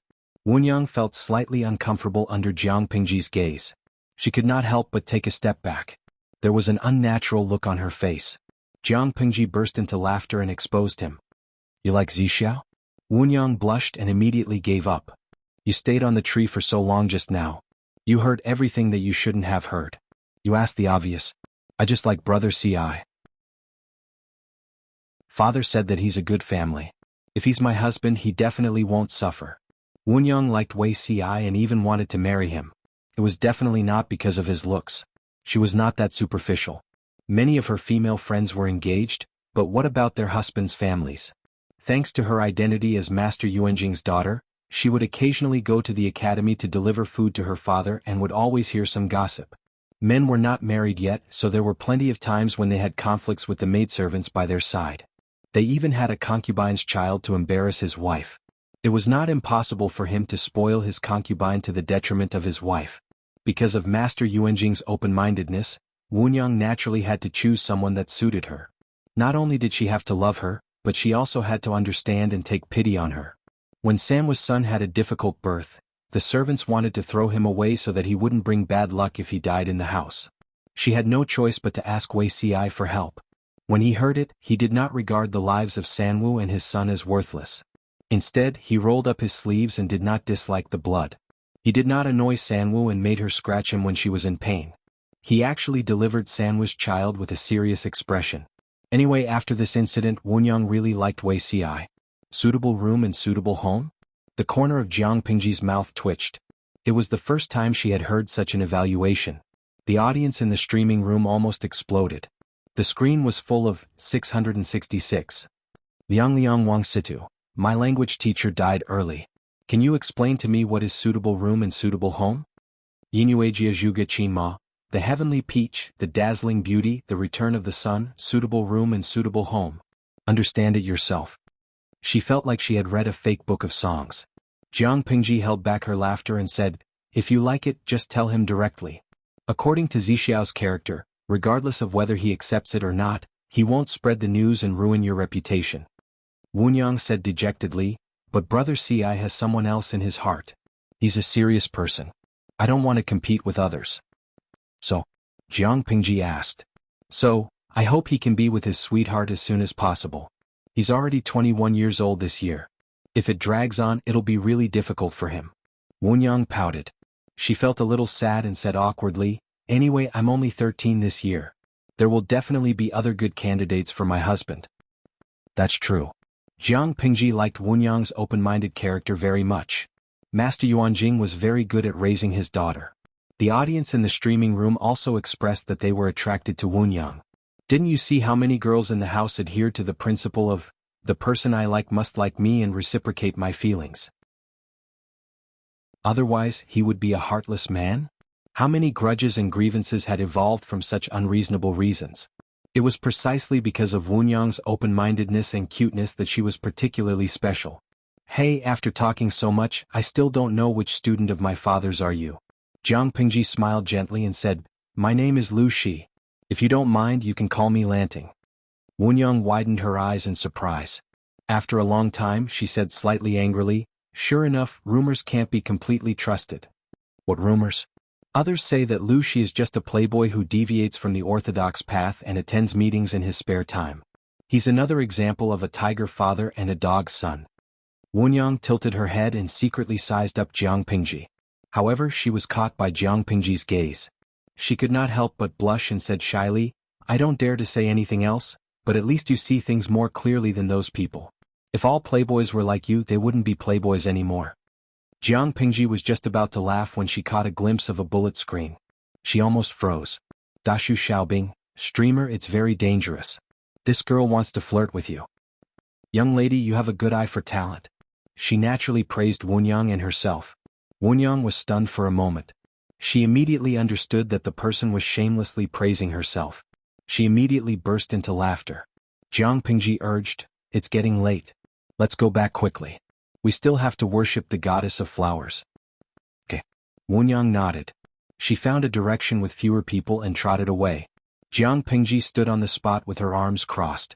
After a while, she walked straight to the back of a pear tree. "Aren't you moved at all when a young lady said that she likes you to your face?" Behind the tree, Wei Ci felt that his heart was about to stop beating. He was so scared that he dodged backward. The back of his head hit the trunk of the tree. "It seems that you really have someone in your heart. That's why you have the heart to reject the young lady's kind intentions?" Wei Ci's expression was unprecedentedly serious. He pursed his thin lips tightly and looked at Jiang Pingji sharply. Chapter 326. He lowered his voice to warn her. "I'm not someone who doesn't know what's important. Otherwise, I would have called you out when you got close to me." Jiang Pingji was not afraid at all. Instead, she glared at him. Wei Ci came at the right time, neither too early nor too late. Jiang Pingji originally wanted to fulfill his wish, so she did not expose his identity. Now that she saw it, the young girl was open-minded and could let it go. The man did not have any intention either. Her efforts as a matchmaker were in vain. Wei Ci lowered his eyelids after Jiang Pingji said that. He hid the strange look in his eyes. "You're too boring. You have a lot of thoughts." Jiang Pingji clicked her tongue. She rested her hands on the back of her head. Her wide sleeves slid down her arms, revealing two fair, slender arms. Her wrists were slender and beautiful. Wei Ci averted his gaze awkwardly, not daring to continue looking at her. Jiang Pingji did not miss his reaction. She smiled and deliberately got closer to him. She whispered, "Fortunately, I'm a sensible person. Fortunately, I'm a sensible person. If I were a little slow-witted, I might think that you're a homosexual." Wei Ci's face darkened. "What do you mean? How can a normal man blush when he looks at another man's arm? He even pretends to avert his gaze. Others won't suspect anything wrong with the latter. They'll only think that the former has unusual feelings for the latter. That's why men in this era would not say anything even if they were shirtless, not to mention showing their arms." Wei Ci's face darkened even more after hearing that. He secretly clenched his fists in his sleeves. Jiang Pingji saw that he did not leave but stayed where he was. She could not help but be curious. "It looks like you came here specially to look for me," she said confidently. "If it were any other day, you would have flung your sleeves and left if I provoked you like this. Why would you still be standing there like a log? Tell me, why are you looking for me?" Wei Ci was speechless. The pear blossom petals fell with the breeze. There was no one around and no one saw their abnormality. The audience in the streaming room watched the whole scene. They felt sorry for Wei Ci, the unlucky child. Up until now, the men that Jiang Pingji had met were either bullied by her like a little white rabbit once, after which she lost interest in them, or they were in cahoots with her. Both of them were not good people. Only Wei Ci was bullied by Jiang Pingji whenever she saw him. They did not know Wei Ci's current state of mind, but they really felt sorry for him. "Lao Ciji Lianming, host, can you find someone else to fight?" "Host V, I'm not willing to." Everyone, Wei Ci's expression changed again and again. In the end, he suppressed the surging emotions in his heart. "I heard people say that the flower festival is your birthday. But you didn't hold a birthday party and you didn't invite any friends, so I can't be sure." He had once thought that the flower festival was her birthday. Every year on this day all the officials would celebrate and the whole world would celebrate, but he still hadn't forgotten the scene of her destroying all the gifts by herself. All the maids were chased out by her, and no one dared to approach her. Wei Xi did not know why she was like this and did not dare to ask. He still had a lingering fear in his heart. He didn't know why, but he suddenly had the courage to ask about it. The flower festival is indeed Lu Shi's birthday. Jiang Pingji smiled and squinted her eyes. Her answer might seem problematic to outsiders, but it was harmless. After all, wasn't she Lu Shi? When Wei Xi heard this, he faintly felt that this was the case. Are you here to give me a gift? Jiang Pingji had been in Langyi all these years, and her birthday had always been spent with longevity noodles. She had never had such a flashy but impractical occasion. At most, she would have a richer meal on that day and wear brand new clothes. Yes. Wei Xi responded softly. Jiang Pingji suddenly felt a little guilty. He came to give her a birthday gift, but she rebuked him with her words, which made her feel suffocated. Thinking of this, she felt that it was not easy for Wei Xi. What is it? Jiang Pingji asked directly. Wei Xi did not feel offended. After all, this person's reaction was already considered giving him face. It's my humble work. It's barely acceptable, Wei Xi said. He took out a very delicate pendant. Beauty sleep. Jiang Pingji took it. A few beauty sleep flowers were in full bloom, and their petals were stretched. They were made of bloodstone and the veins were handled very well. From afar, it looked like a beauty sleep that had just fallen from the branches. She could not help but raise her eyebrows slightly. Zixiao's skills have improved greatly. The stone was not of the highest quality, and it was made by Wei Xi himself. Although it was not valuable, it was the thought that counts. Over the years in Langyi Academy, Jiang Pingji had been invited to other people's birthday parties. Most of the gifts she gave were the students' own works. Manuscripts, carvings, paintings and calligraphy. Friendship was more important than value. Wei Xi's gift of this pendant could only be said to be average. But Jiang Pingji secretly glanced at the bullet screen. Sure enough, there was a bunch of people ridiculing Wei Xi. Bingtang Lemon, invisible pretense is the deadliest. What do you mean by clumsy work, barely acceptable? Mui, I've been learning carving for a few years, but I can only hug myself and cry. Jiang Pingji felt better. Host V, it's okay, I'll help you. In an instant, the bullet screen that ridiculed Wei Xi turned into heartache. He was rebuked before he gave the gift, and now he was rebuked after he gave the gift. How pitiful. Thank you. In another place, Wunyang was in a good mood. She worshipped the flower god and prayed for her family as usual. In the end, she shyly added, "May I have a lover and stay together till death." The flower festival was indeed very lively. The beautiful young girls in fresh clothes competed with each other for beauty, and the young men who were dressed in elegant robes became a unique scene. Listening to the rhythmic recitation of the elegant gathering, Wunyang was thinking about her marriage. She did not have to think about Wei Xi. They were not fated to be together and she could not force it. There were many young talents at the flower festival, but compared to Wei Xi, all of them were overshadowed. Back home, Wunyang was still worried about this matter. Master Yuanjing looked at her pouting face and could not help but smile. He asked her, "Did you fancy anyone today?" "No, I can't compare to Brother Ci at all," Wunyang said. Yuanjing's wife saw that her husband was so inappropriate, and she suddenly became a little angry. "How can you teach your daughter like this? I'm really afraid that when Wunyang reaches the age of 15, no one will dare to propose marriage. How can you let Wunyang make the decision herself?" Master Yuanjing said, "Why are you so worried? If no one proposes, then so be it. Can't an old man like me support Wunyang?" His wife was also angry. "You know that you're old. How many years can you protect Wunyang? You don't plan well for her and you only cause trouble." Master Yuanjing was erudite and eloquent, but he did not dare to talk back to his wife. He secretly glanced at his daughter and saw that Wunyang was smiling at him. She was watching the drama unfold. There are so many young talents. Is it true that none of them fancy anyone? Master Yuanjing stretched his neck to make sure that his wife was far away. Then he turned to ask his daughter. "There are people, but I don't know if they have a marriage." "Oh, Lu Shi. He's about the same age as me. He's quite humorous. He's not as bad as the rumors say." Master Yuanjing was speechless. Chapter 327. Who are you talking about? Master Yuanjing would rather admit that his ears were not working and that he had auditory hallucinations than to hear that name from his daughter's mouth again. Wunyang did not understand. She smiled and repeated, "Lu Shi. Isn't he your student, father?" He was accepted into Langi Academy, so he must have no problem with the major issues. As for his character, I think I need to observe him further. She can't do it. Master Yuanjing denied. His firm attitude puzzled Wunyang. When she said that she liked Wei Ci, her father did not show any objection. Instead, he was happy to see it happen. It was a pity that he already had a girl he liked. Wunyang disdained to compete with others, so she chose to give up sadly. Now that it was Lu Shi, why did her father reject her so decisively? Is Lu Shi already married? Wunyang thought about Jiang Pingji's appearance and age. She felt that it was highly possible that he was engaged. The current trend was for men to marry early. It was rare for a man like Wei Ci to be single at the age of 1 in his 20s. If that was the case, Wunyang could not force him. No. It's just that, your temperaments are not suitable? Master Yuanjing was usually eloquent, but he was speechless now. He did not know how to explain it to his daughter. Lu Shi is not a fish in the pond. He is wild. I think you will be wronged.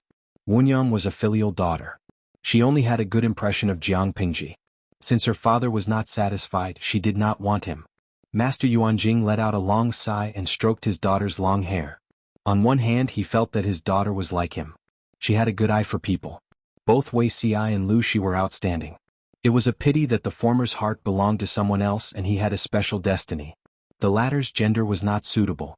He wanted to have a grandson and granddaughter. On the other hand, he felt that it was a pity. Master Yuanjing smiled kindly and promised, I will find you the best husband in the world. Wunyang was so shy that her cheeks turned red.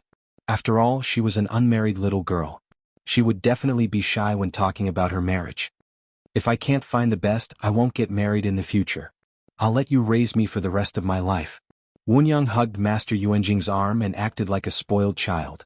She said, When I grow old at home, you can't dislike me, father. Master Yuanjing heaved a sigh of relief. It would be great if the matter could be resolved just like that. Although he could predict the fate of others, he could not predict the fate of those close to him. He didn't know where his daughter would end up in the future.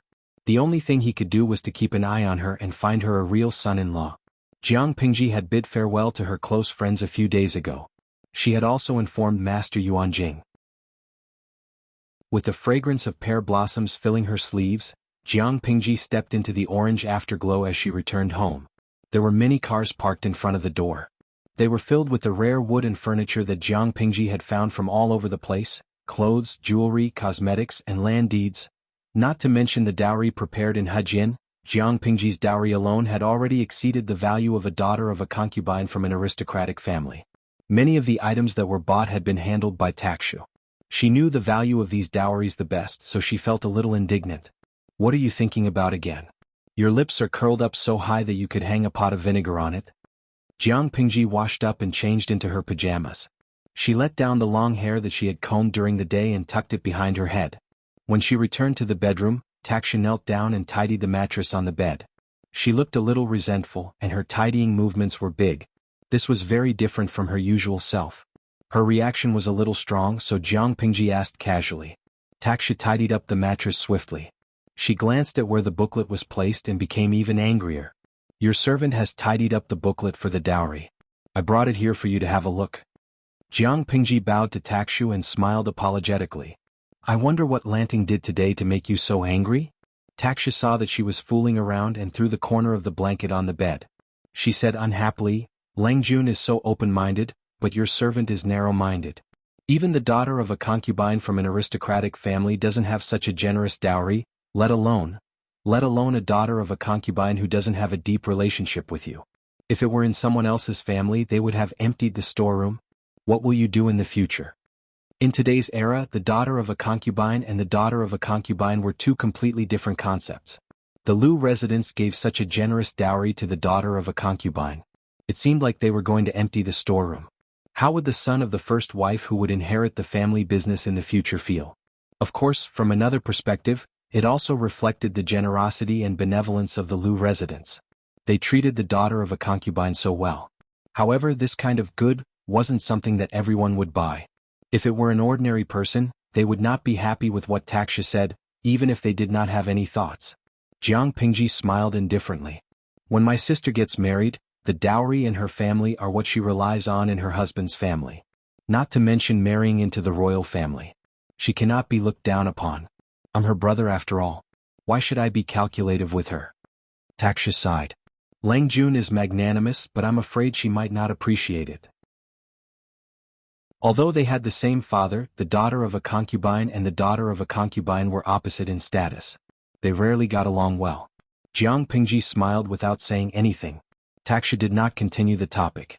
She lifted the blanket and was about to lie down. She said, "We're leaving tomorrow. Have a good night's sleep. You don't have to keep watch tonight." Taksha agreed with a smile. She still made the bed in the outer room. Jiang Pingji could only sigh when she heard the movement outside. That night, the moon was bright and the stars were sparse. Master Yuanjing did not sleep until midnight. He tossed and turned, which woke his wife up. "What's wrong with you tonight?" He tossed and turned like he was baking pancakes. "Did I wake you up because I moved too much?" Master Yuanjing looked at his wife, who stood up with a cloak draped over her shoulders. He said apologetically, "Go back to sleep. I'll stay in the study for the night. I'm restless tonight. I can't sleep. You think too much."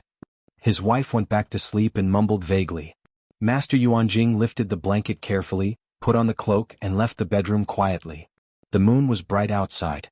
He glanced at it, lowered his head and calculated. He frowned secretly. He did not feel sleepy until dawn. Instead, he sat in the study for the whole night. There was another person who had insomnia like him. The sky had just turned bright when the city gate opened. A group of carriages quietly drove out of the city gate.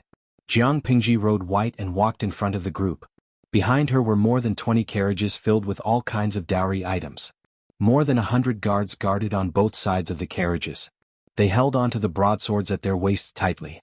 They were wary of the movements on both sides of the road. They were afraid that they would encounter bandits or mobs.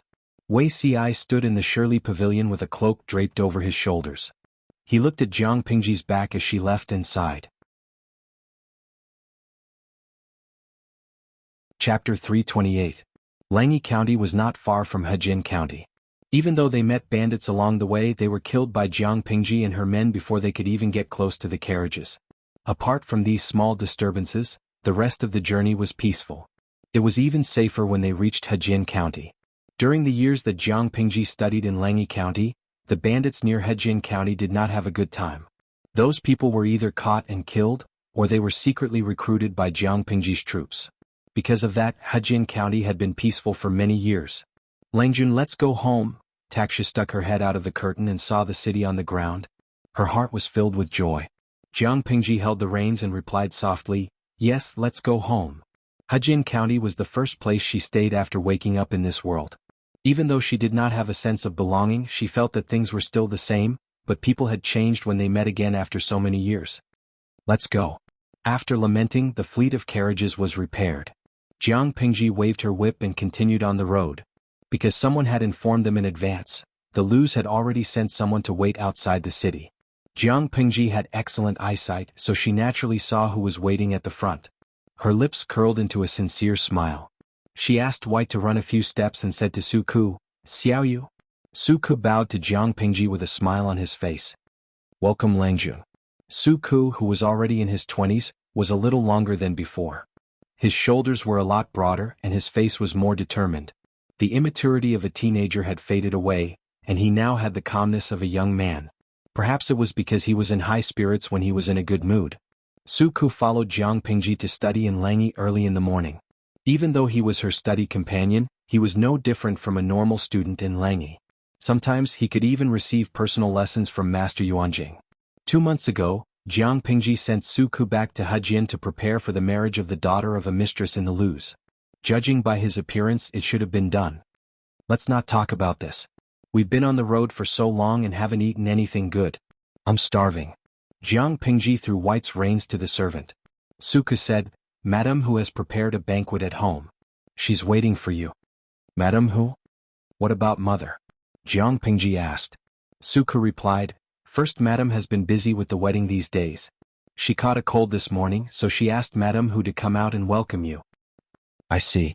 Jiang Pingji pointed at the fleet of carriages behind her and said, "Send someone to transport all these back to the manor, and then count them according to the list. If there are any problems, you must inform me immediately.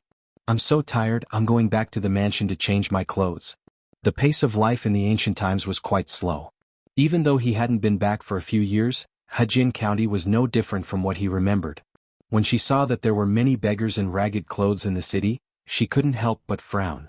Suka took the initiative to explain, 2 years ago and last year the harvests in the counties around Heartfelt County were not good. Especially during the autumn harvest last year, there was a small locust plague. There was almost no harvest in the fields. If the commandery governor hadn't opened the granary and borrowed some food from the families, there would have been more victims. Heartfelt County is fine, but the situation in the other counties is even worse. Even though Jiang Pingji had helped Heartfelt County solve the problem of bandits and avoided man-made disasters, natural disasters could still make the people suffer. Jiang Pingji's expression darkened. She couldn't help but turn her head to look at the fleet of carriages behind her. The dowry was almost all bought by Jiang Pingji. She knew clearly how much money she had spent. It was only the dowry of the daughter of a concubine in the Lu Manor, but there were countless people around who still didn't have enough to eat. Such a sharp contrast made Jiang Pingji's heart tighten, and her expression became more and more unpleasant. What about the tenant farmers outside? Jiang Pingji asked about the farms owned by the Lu Manor. The first madam took out her own money and made the decision to exempt the tenant farmers from their commission. She also helped to pay for the grain tax and gave some money to each household. The other tenant farmers were homeless and had no food to eat, but the tenant farmers of the Lu Manor were not affected much. At least they didn't become refugees. They talked and soon arrived at the Lu Manor. The gatekeeper saw Jiang Pingji and didn't react for a long time. He then hurriedly shouted, "Second Langjun is back." Not long after, the old housekeeper trotted out.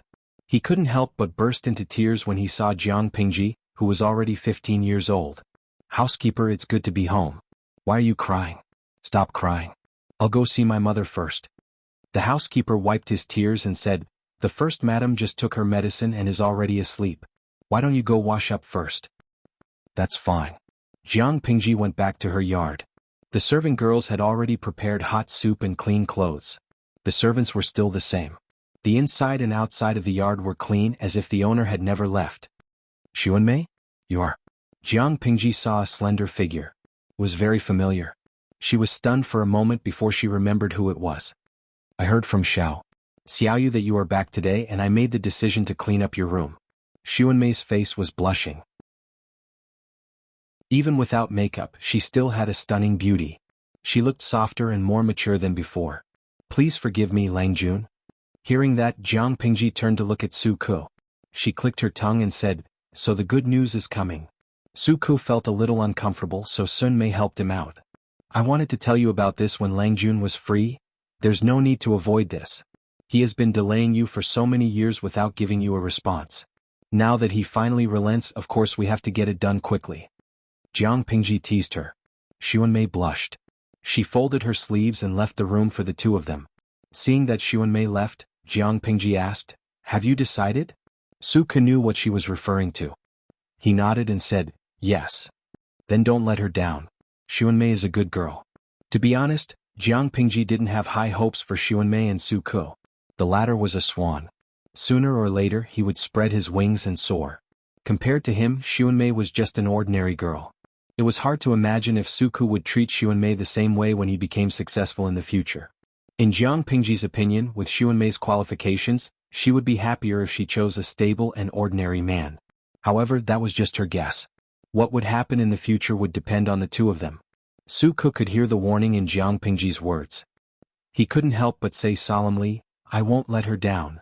Jiang Pingji patted his shoulder. "Remember what you said." Su Ke said, "Of course I will. Have a seat. I want to know about the changes in Heartfelt County these years. What's the situation with the troops now?" Jiang Pingji stayed in Langyi County. She would receive news every once in a while, but because of the inconvenience of communication, the information was simplified and not detailed at all. Now that she finally came back, she naturally wanted to know more about it. Speaking of business, Su Ke sat up straight and started to organize his thoughts. Chapter 329. Jiang Pingji had not been in Heartfelt County for the past few years, but she had Qiguan Rang's help and Meng Hun's internal management. The chief of Heartfelt County secretly opened the door for convenience. The number of people had grown to more than 5,000. This was the result of Meng Hun's strict selection and careful selection. If he ignored the logistic situation and absorbed people to expand the troops, there would be at least 50,000 people. The bandits in the vicinity of Hejin County were basically wiped out. Under the leadership of Meng Hun, the troops swept the bandits in several nearby counties. With the seized goods, the grain that the upper division cultivated and the resources left by Jiang Pingji, the expenditure and income barely reached a balance. The increasing number of troops meant that they were a bigger target. If the chief of Hejin County became wary and suspicious, life would be difficult in the future. Jiang Pingji ordered Meng Hun to transfer most of the troops away. All of them were dispersed and disguised as refugees to Chongzhou. Now there are only 2,000 troops left in Hejin County. 1,303 are adults, and the other 607 are widowed women or girls. As for the female troops, I think it's better for Lang Jun to consider it carefully. Su Ke knew the purpose of Jiang Pingji's female troops. It was to make full use of every manpower and avoid wasting society's resources. However, in the current environment, the existence of the female troops was really awkward. Some men with dirty minds could not help but speculate that the female troops were actually used to satisfy their desires. Jiang Pingji raised her eyebrows. What? Su Ke said, gossip is a fearful thing. The audience in the streaming room could only watch anxiously. Nugigai Chong fan, damn, don't be moved by Su Ke, who said that girls are not as good as boys. Is it right that the social atmosphere is like this? Does it make the streamer comfortable to watch women in ancient times have such a low social status? Brainbow, streamer, look at me, look at me, look at me. What do you mean by gossip is a fearful thing? Isn't it just the social atmosphere? Could it be that the environment was correct? In ancient China, men had multiple wives and concubines. Now that society is more developed, bigamy is a crime. Tudoshigai Chong fan, but thinking about it, what Su Ke said makes sense. We have to think for the streamer. If she really implemented the female troops, it would be fine on a small scale, but if it was on a large scale, there would be a lot of pressure from the public. Zwizen Beishijing, I despise the comment above. So what if there is pressure from public opinion? There are so many viewers in the live broadcast room who are always scolding the host, saying that she is cruel or uncultured, cursing her ancestors, but have you ever seen her pay attention to those people who are spewing shit? Seeing this, many people came to a realization. The crux of the problem was not the pressure of public opinion, but whether Jiang Pingji was willing to bear the pressure. Shanhai Yilong, host, don't panic. We will always support you. Idao 88,000, TSK, the entire live broadcast room is filled with the aura of feminist cancer. You guys might as well advocate polygamy. Ancient society was like this. The social environment determined that women stayed at home and raised children. Men were the main productive force of society. Can you calm down a little and consider the environment of the host's dimension? Were they all sick? Due to the difference in opinion, the entire live broadcast room began their daily bickering. Of course, most of the people arguing were the new audience members. Many of the old audience members were still calm and did not worry that Jiang Pingji would be persuaded by Su Ke. Lao Ciji Lianming. By the way, do any of you remember the name and the real theme of the host's live streaming room? Huagua History de Quan. In the name of palace intrigue, it is actually a fight for the throne and the throne. Inueja Zhuge Qinma, #mockery. So, what else is there to discuss about the formation of the female troops? The host, Jiang Pingji, is a woman. In the future, when she competes for the throne and becomes famous in the 9 prefectures, the status of women in society will definitely rise and they will be valued in a real sense. Jiang Pingji wants the competition to be smooth, so it is necessary to improve the status of women in society. Both of them were bound together to a certain extent. Only when the environment recognized the social value created by women could the title of the female emperor be well deserved. Otherwise, even if the person sitting on the throne was a woman and the whole society was still male-dominated, she would only be a puppet. Seeing these comments, Jiang Pingji secretly laughed. The live broadcast room was a mix of good and bad people. Most of them were just onlookers, but after careful selection, there were still some clear-headed people. Note, but don't you think that when men and women fight, women are at a disadvantage? After all, in a place like the battlefield, there was no need for manners. To deal with female soldiers, there must be some indecent methods. Hongshan Lingxi, #PickNose1. Look at what the person above said, as if the thing between a man's crotch is made of copper and iron. It doesn't hurt if you kick it. Everyone, I have decided on this matter. The female troops are determined to win. Jiang Pingji raised her hand to stop Su Ke from speaking. She said, right now our foundation is still too shallow. What's more, joining the troops will give them a place to settle down. Suka thought about it and it seemed to be true. Currently, most of the 670 female troops were orphans or girls abandoned by their families. If the troops were not willing to accept them, they would either starve to death by the roadside or be abducted by human traffickers. If they were abducted and sold, they would have a different ending. The unluckier ones would go directly to a shady place to sell their bodies. Those who were slightly better off would most likely be bought by some family and become a child bride or a rough maid. They would be recorded as slaves for the rest of their lives. When Jiang Pingji limited the purchase of rice, it alleviated the food shortage in Hejian County and indirectly reduced the number of refugees. However, the natural disasters and food shortage in the next few years still produced a large number of homeless refugees. Under the premise that the whole family fled, the probability of girls being abandoned or sold was greatly increased. This was the origin of the current female troops. Due to filial piety, the people could not abandon their parents. In order to continue the family line, boys could not be abandoned. Therefore, for the survival of the family when there was no other choice, the wife and daughter could only reluctantly abandon. When there was a conflict between the two, the wife's value was naturally greater than the daughter's, so the girl was abandoned. Suka's heart suddenly softened when he thought of these details. He could only sigh. Lang Jun is kind. Invisibly, Jiang Pingji's image in Suka's heart rose a few notches. In order to protect the weak, she did not care about her reputation and was willing to bear the public's criticism and criticism. Was such an image not great? In fact, Jiang Pingji was not that great. Whether it was women or men in her eyes, there was only one synonym: social production resources. Whoever wasted resources would find trouble with her. Chapter 330. Suka calmed himself down and moved the arrogant Jiang Pingji aside. He continued to report the situation. According to Lang Juan's instructions, the female troops were handed over to Maiden Jiang. So when I returned to Hejian County, I first went to find her to understand the situation.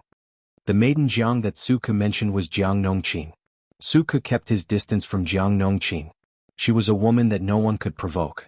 He came to Hejian from Langyi a few months ago. He wanted to find Jiang Nongqin to understand the situation of the troops. She was training the female troops. Her sparring partner was a tall and strong young man. He watched helplessly as she pinned him down and beat him up. It was really a beating. The young man was very big. The muscles on his arms were bulging. He looked very intimidating. However, his reaction was not as fast as Jiang Nongqin. He did not manage to grab the corner of her clothes. Instead, she grabbed his hair and pinned him to the ground. She pressed the sleeve knife against his neck. From the beginning to the end, it was rough and clean. It was too scary. This kind of woman. Nongqin is very hard-working. Jiang Pingji had not seen Jiang Nongqin for a few years, but it did not mean that she had forgotten her.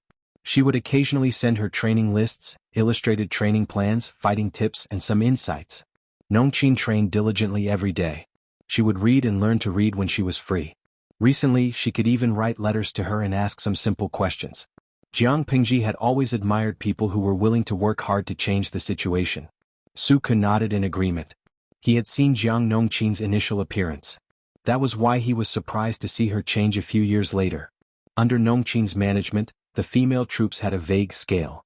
However, the average age of the adopted girls was too young. They could only carry out very basic training and help with some trivial matters. Those who were old enough and too weak would cry with just a little training. Nongqin could not be bothered to be gentle with such people. Jiang Pingji smiled. How did she deal with it? Suka's expression was strange.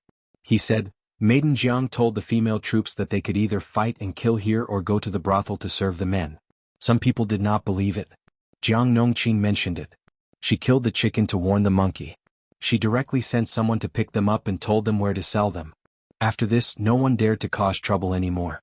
These girls were born in poor families and were not spoiled girls. After a few days, they saw that Nongqin was not soft-hearted at all. Naturally, they did not dare to say anything. They trained and learned to read together. Gradually, they realized that Nongqin was not trying to harm them, so they gradually became loyal to her. As for the older women, Nongqin arranged for them to wash, sew and cook. At this time, there was a question in the livestream room. De Zhuangzhu Foreign? Streamer, I think you can also teach them emergency treatment. The death rate on the ancient battlefield was very high. Most people did not die on the spot, but they did not receive emergency treatment and proper care after the battle. Lao Ciji Lianming, that's true. If the female troops want to gain the recognition of the outside world, they must take out a real hammer to shut those people up. At the very least, the host's subordinates must first acknowledge the meaning of their existence.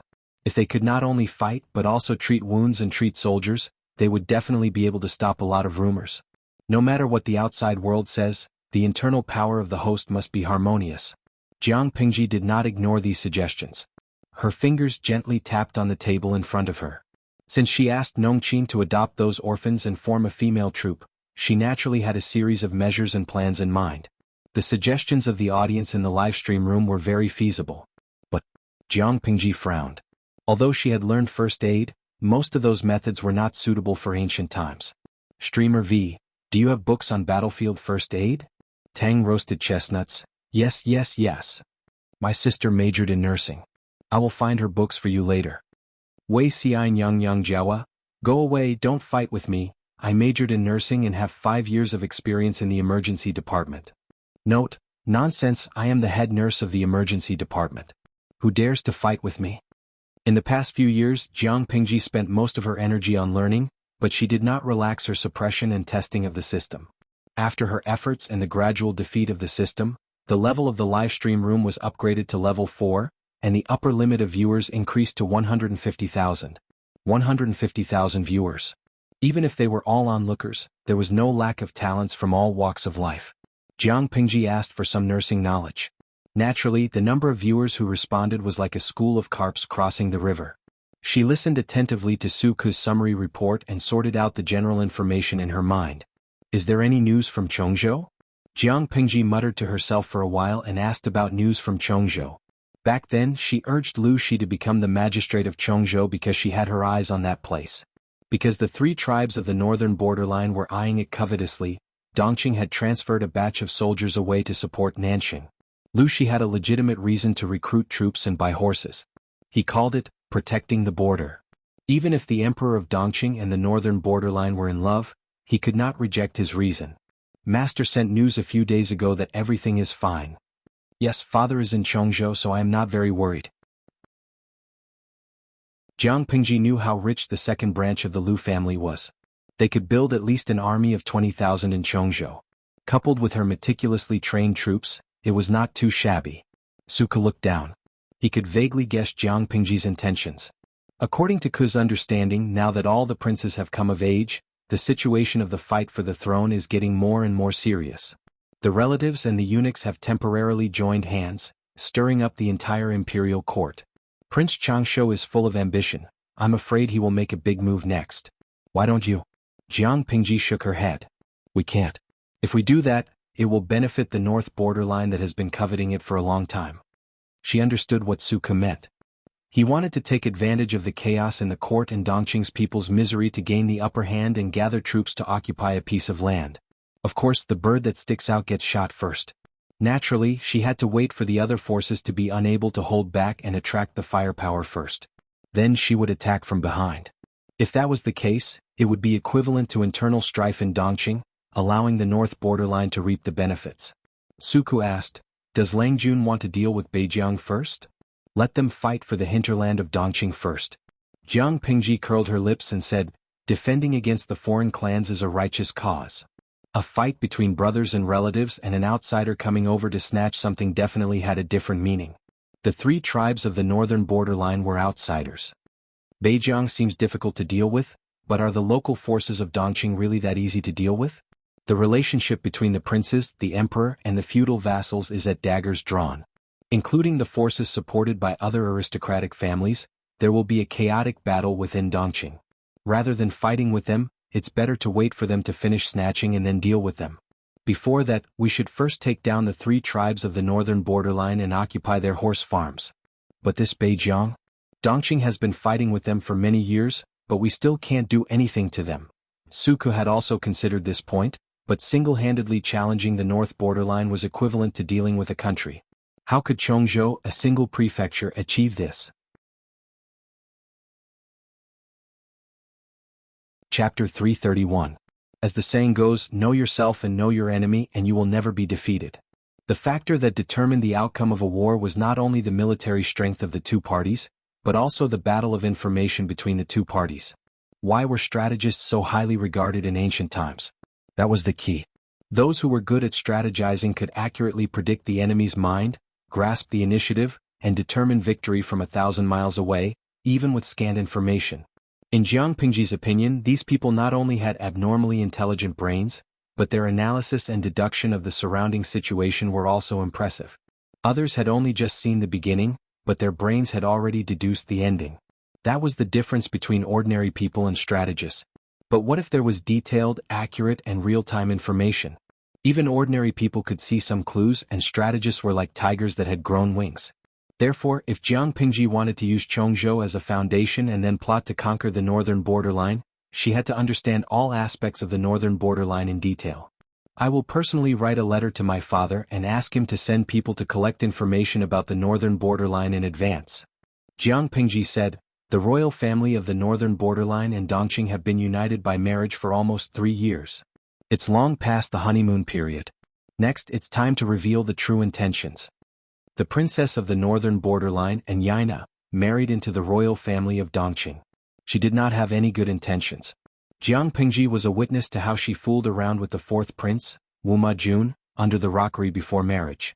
If she sincerely wanted to unite by marriage and ease the relationship between the two countries, would she have cheated on her future brother-in-law?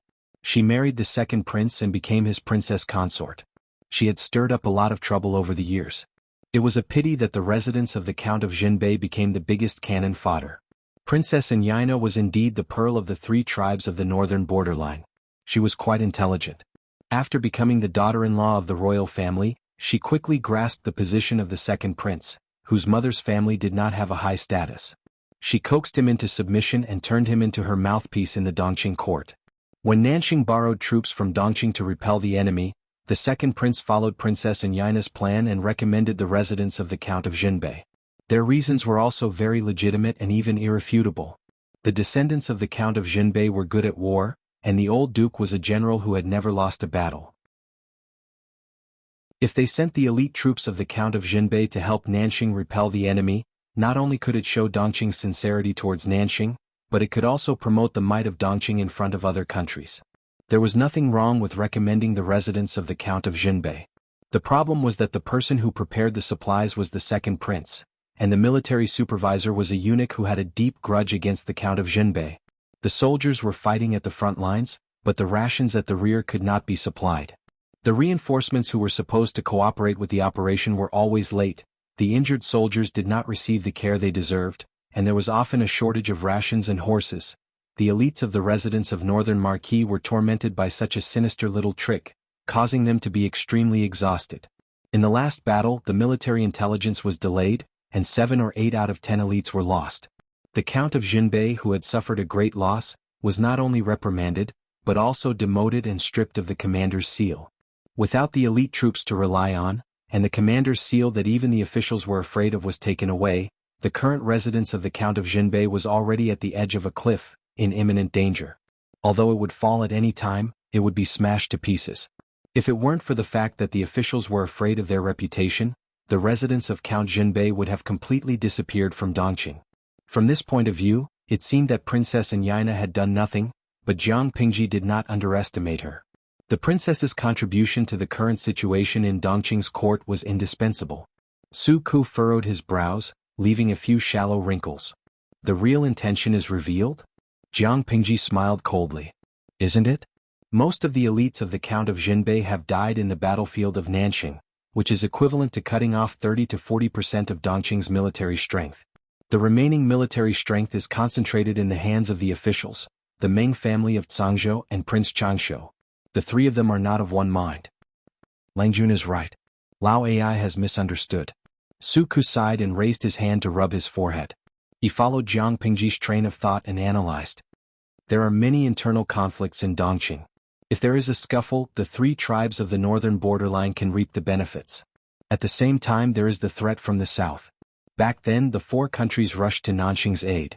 The 4 factions of Nanman took the opportunity to negotiate for peace and won 2 to 3 years of recuperation. Now that they have recovered, Nanqing ceded land to seek peace and lost a large piece of land. They have yet to catch their breath. How can they withstand the strong invasion of the 4 factions of Nanman? The four factions of Nanman had enough recuperation. Now that they had a strong army and strong horses, Nanxing was still struggling at death's door. The destruction of the country was close at hand. If Nanxing fell, Dongqing would definitely face a pincer attack from the three tribes of the northern borderline and the four factions of Nanman. There were many external threats and endless internal troubles. With such a situation, anyone could imagine that Dongqing would be the next Nanxing. It was a dead end with almost no solution, but Jiang Pingji wanted to find a way out of it. "This is our chance, Xiaoyu," Jiang Pingji said calmly. "Success or failure depends on this." Who said that the three tribes of the northern borderline would reap the benefits in the end? To open up the situation, the only way was to destroy the three tribes of the northern borderline. This was the only way out. It had to be said that this idea was extremely bold, but since Jiang Pingji said it, she naturally had the confidence to accomplish it. The hinterland of Dongqing was mostly flat and suitable for cavalry battles. Overall, it was easy to attack and hard to defend. The three tribes of the northern borderline had many horse farms and cavalry. Once Chongzhou fell, the cavalry of the three tribes of the northern borderline would rush into Dongqing.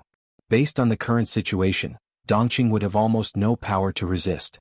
If Jiang Pingji wanted to conquer the world, the three tribes of the northern borderline would be the best springboard. Conquer the northern borderline, destroy Dongqing, resist Nanman, and even destroy Nanman, then contend with the other three countries.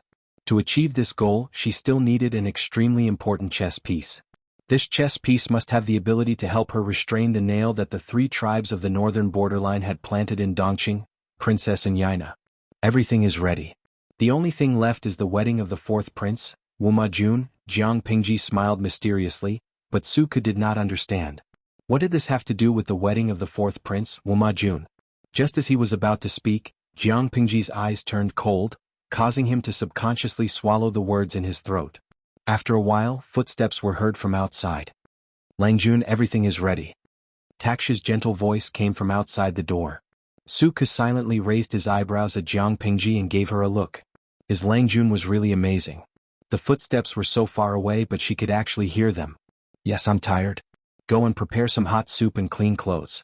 I want to take a bath later." Taksha bowed and said meekly, "Yes." Jiang Pingji's eyes darkened.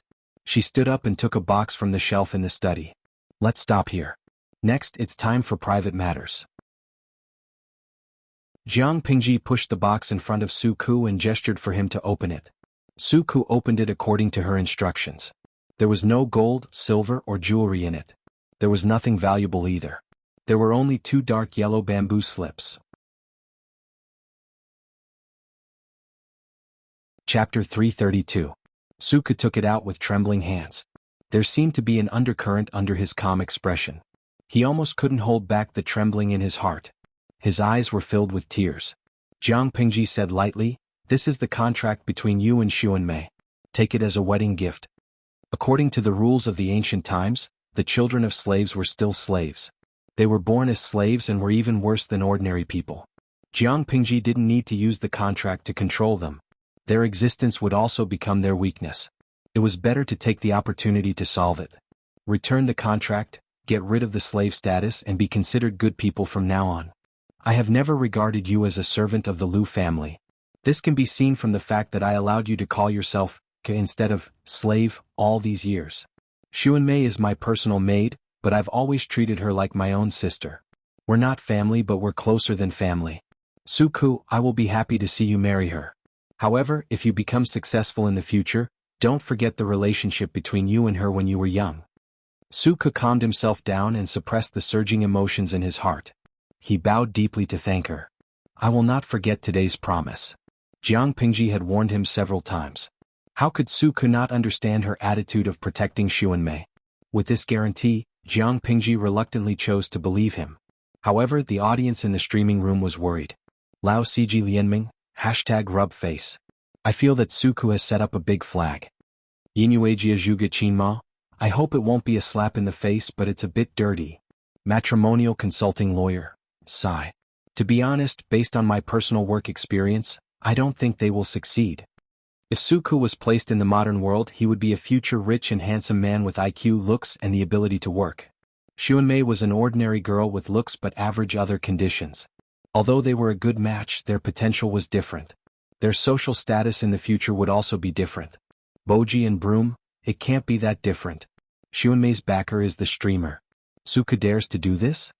Lao Ciji Lianming, the streamer's temper is right. She is protective but she has her principles. If Sun Mei was self-reliant, the host would definitely be happy to help her. But Sun Mei looked like a conservative ancient woman who was docile and obedient. If Suku really let her down in the future, she would probably choose to endure it instead of exploding. Not to mention, it wouldn't be considered as letting her down.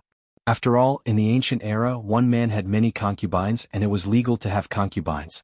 Jiang Pingji did not miss out on these comments. After a long time, she posted a bullet screen. Host V, I trust Xuanmei and Suku. As for their marriage, it was better to give their blessings first. That's right. Only then did the livestream viewers react. She hadn't even gotten married yet and they were already saying bad things here. This wasn't a good sign. As a result, the screen in the live broadcast room exploded, and all kinds of large rewards fell from the sky. Small rewards like lollipops, lovers' hearts, and blue and white bounties were basically bundled together. Jiang Pengji took a peek at the backstage and saw the notification of rewards appearing like flowing water. Viewer, Inhumane Tycoon, rewarded 99 groups of 1314 lollipops. Viewer, Don't Lack Money, rewarded 666 groups of 520 lovers' hearts. Viewer, Love Suku the most, rewarded 1314 blue and white bounties. Further down there were dazzling blue enchantresses, kidney apples and other reward props. Apart from these small rewards, the large rewards came in one after another, almost drowning the backstage of the livestream. Viewer, Doryman, rewarded 99 groups of a pair for a lifetime, wishing Suku a happy wedding. Viewer, Shirley Hongzhuang rewarded 99 luxurious private yachts, wishing Suku and his wife a happy marriage. Viewer, Lao Ciji Lianming rewarded 99 luxurious private jets, wishing Suku and his wife a happy birth. A pair for a lifetime, luxurious private yachts, and luxurious private jets were all reward props of the livestream system. The former was worth 999 popularity points, and the latter two were worth 1,000 popularity points. What did it mean to reward 99 groups of such valuable reward props in one go? Jiang Pingji secretly rolled her eyes. These people usually kept a low profile, but when it was time to join in the fun, they competed with each other. This wave of rewards lasted for a full half an hour. Jiang Pingji counted the points of popularity earned from rewards alone, which was close to 2.6 million. After splitting the points with the system, Zhou the exploiter, Jiang Pingji had almost 1.29 million points of popularity in her account. Looking at the points backstage, Jiang Pingji secretly raised her eyebrows. Just as the system said, the more viewers there were in the live stream, the easier it was to obtain popularity points. However, how long could the popularity points the system obtained last time be enough to support its activities?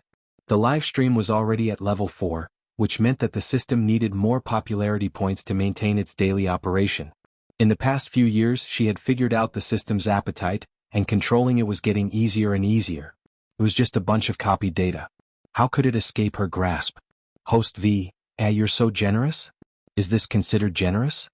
The audience in the live stream snorted. The streamer had never seen the world. There were many rich people in other live streams, and their actions were considered generous. They rewarded without saying a word. If Jiang Pingji was willing to act cute and call them brothers and uncles, the rewards would be even more. Even if she did not sell her body, there would be many rich people fighting to spend money on her. This was called a child who cried and screamed would get milk. The streamer never cried or made a fuss. She was a clear stream in the livestream world. Host V, it seems that I have to urge Xuanmei and Suku to finish their business as soon as possible so that they can have a baby. The audience, they were stunned for a moment, not understanding what Jiang Pingji was referring to.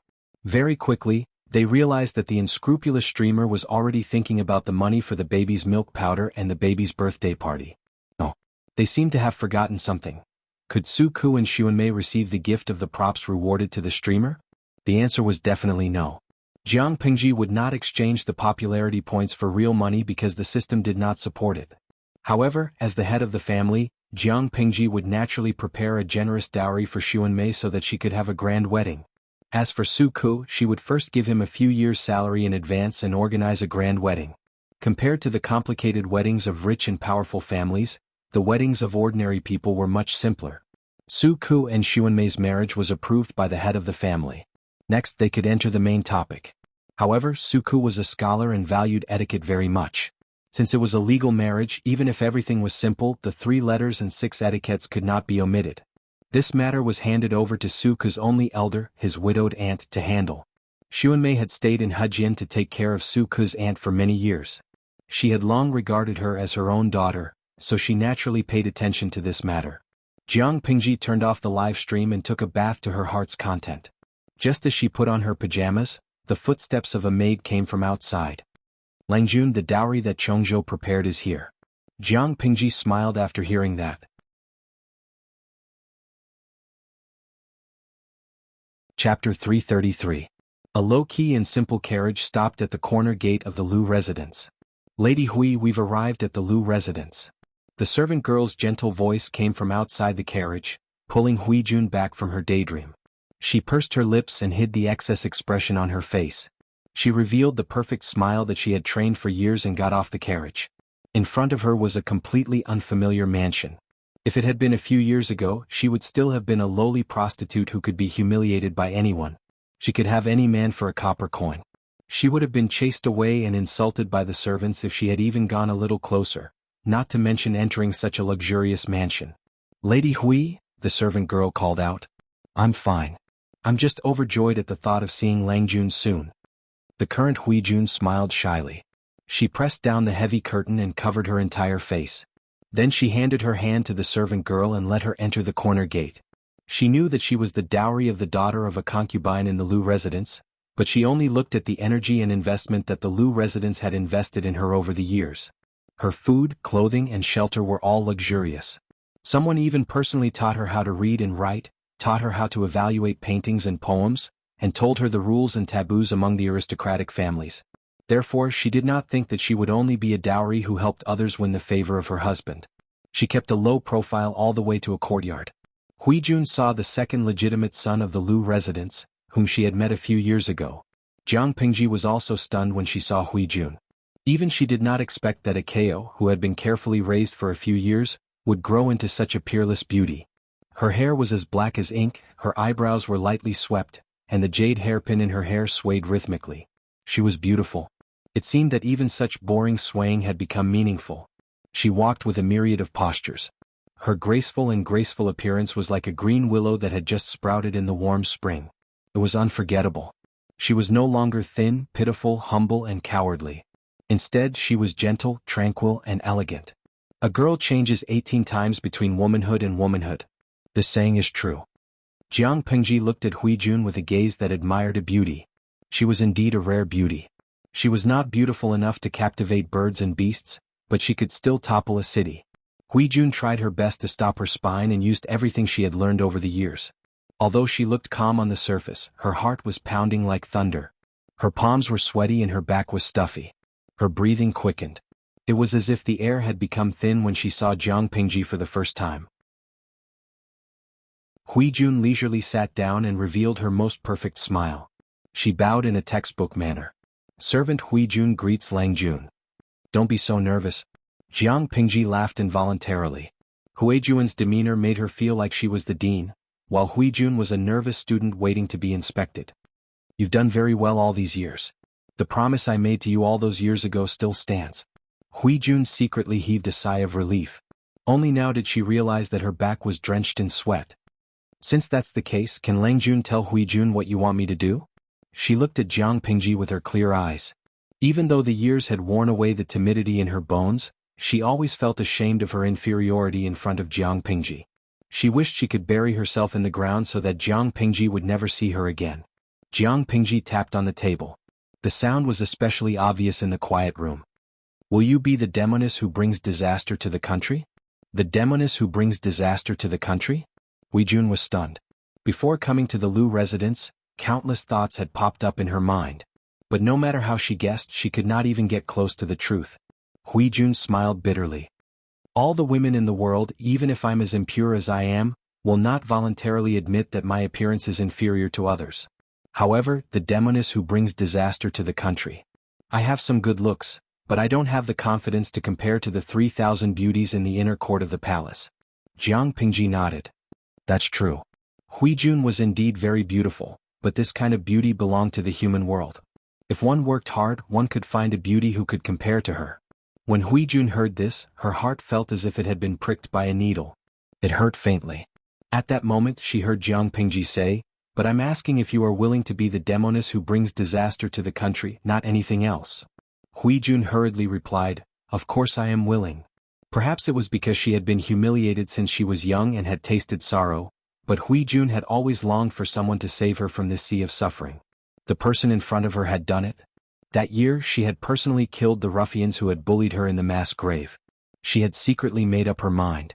Even if she had to go through a mountain of knives or a sea of flames, she would not hesitate to give her life to the person in front of her if he asked. One had to know how to be satisfied and grateful. Huijun had retained this sincere heart. She understood that after leaving the slums she had stolen every day. How many prostitutes had died miserably? Even on their deathbed they were barely clothed and bystanders had to cover their noses when they saw their corpses? She was the only one who had enjoyed so many years of glory and wealth. Perhaps she could go one step further in the future. Why would she not be satisfied? As soon as she finished speaking, she heard the youth in front of her say to her, "If that's the case, I'll give you some good fortune." Huijun lowered her head and bowed. Jiang Pingji was speechless again. It's not that easy to be the demoness who brings disaster to the country. You might even face the situation of being reviled by the people of the world, so consider carefully. Huijun shook her head and said, "Langjuan's words are wrong. So what if I'm the demoness who brings disaster to the country? Isn't that the noblest woman in the world? Everything in the world is at your fingertips. You can live freely and not be trampled on and humiliated by others. You can even make those who were once high and mighty bow or even break their backs. How is that not good? As for what happens to one's reputation after death, one is already dead. Who cares about what happens after death? So what if the people of the world reviled her?" Throughout history, although no femme fatale could end well, no one had the ability to teach them a lesson. No matter how they died, they enjoyed glory and wealth while they were alive. Jiang Pingji choked on Huijun's words. She did not expect Huijun to think that way. It's naturally the best that you can think that way. Jiang Pingji raised her hand and pointed at the medicine on the table that was still steaming. "Drink it." Huijun got up and took 2 small steps. Without asking what the medicine was, she raised her hand and picked up the bowl of black, bitter, and unpleasant medicine. She tilted her slender and fair neck and gulped it down. Jiang Pingji passed her the candied fruit. She accepted it readily and silently kept it in her mouth. When the bitter taste in her mouth was suppressed, she spoke timidly. "Your servant has a wish. Can you fulfill it?" Thinking of her own request, she felt that her tongue was about to be tied. "Sure." Jiang Pingji nodded and agreed. "Langjun, can you hug me?" she blurted out. Her heart was faintly filled with hope and apprehension. Jiang Pingji looked into Huijun's eyes and suddenly understood. She opened her arms slightly. Chapter 334. Jiang Pingji maintained her posture and patted her back until the breath in her arms gradually calmed down. The medicine that Huijun had just drunk was not poison, but a bowl of thick sleeping medicine. Silly girl. She sighed softly and put one hand under Huijun's armpit and the other under her legs. She lifted her up easily. "Takshu, no one is allowed to come near the courtyard without my orders." Takshu secretly glanced at the sleeping Huijun. Her expression froze for a moment, then disappeared as if it had never appeared. "Your servant understands." She bowed and retreated, gently closing the door of the bedroom. Jiang Pingji turned around and walked into the bedroom. She lifted the thin blanket on the bed and placed the sleeping Huijun on it. With a thought, the back end of the system opened the package. There were a few strange cards that shone brightly in color. The system felt vaguely uneasy, but it could not stop Jiang Pingji at all. It could only test her nervously. It deliberately said in a relaxed tone, "Host, what are you doing?" Jiang Pingji did not even frown this time. She just took out all the cards stored in the package and placed them on the table according to the order in which they were obtained. Her slender fingers brushed across the surface of each card, and her eyes revealed a dangerous message. She picked up a card, and the golden words of introduction appeared automatically. XX masterpiece, winding corridor of 9 turns. Wonderful and unpredictable. You deserve it. No man will be able to live without your charm. Men will be intoxicated and unable to extricate themselves. You will truly have a harem of 3,000 beauties and 3,000 adoration. From then on, the king will not attend morning court. Jiang Pingji glanced at it with a face full of disdain, but she still picked it out. Easy pregnancy pill, the new voice of a young phoenix. Lin Ji shows auspiciousness. Once chosen by the king's side, 3,000 adoration will gather, but flowers will not bloom for 100 days. One can only sigh that beauties age quickly and men's hearts are fickle. If you have a son by your side, you will definitely stand at the top of the harem and laugh at the flowers competing for beauty. This card was not very useful at the moment. After Jiang Pingji thought about it, she put it away and picked up the third card. Full breasts, wrists raised high, body turned, and breasts covered with silk clothes. A full cleavage is one of a woman's most powerful weapons. Having an impressive chest is undoubtedly a powerful bargaining chip. Other people conquer the world, you conquer the man who can conquer the world. The fourth card. Willow slender waist, slender and enchanting. A waist that can't even be grasped is every woman's dream. P.S. When this card is used together with full breasts, it will have a miraculous effect and bring men a visual impact. The fourth card had appeared twice. The first time was when the system gave out the reward for the mission, saving Meng Liang.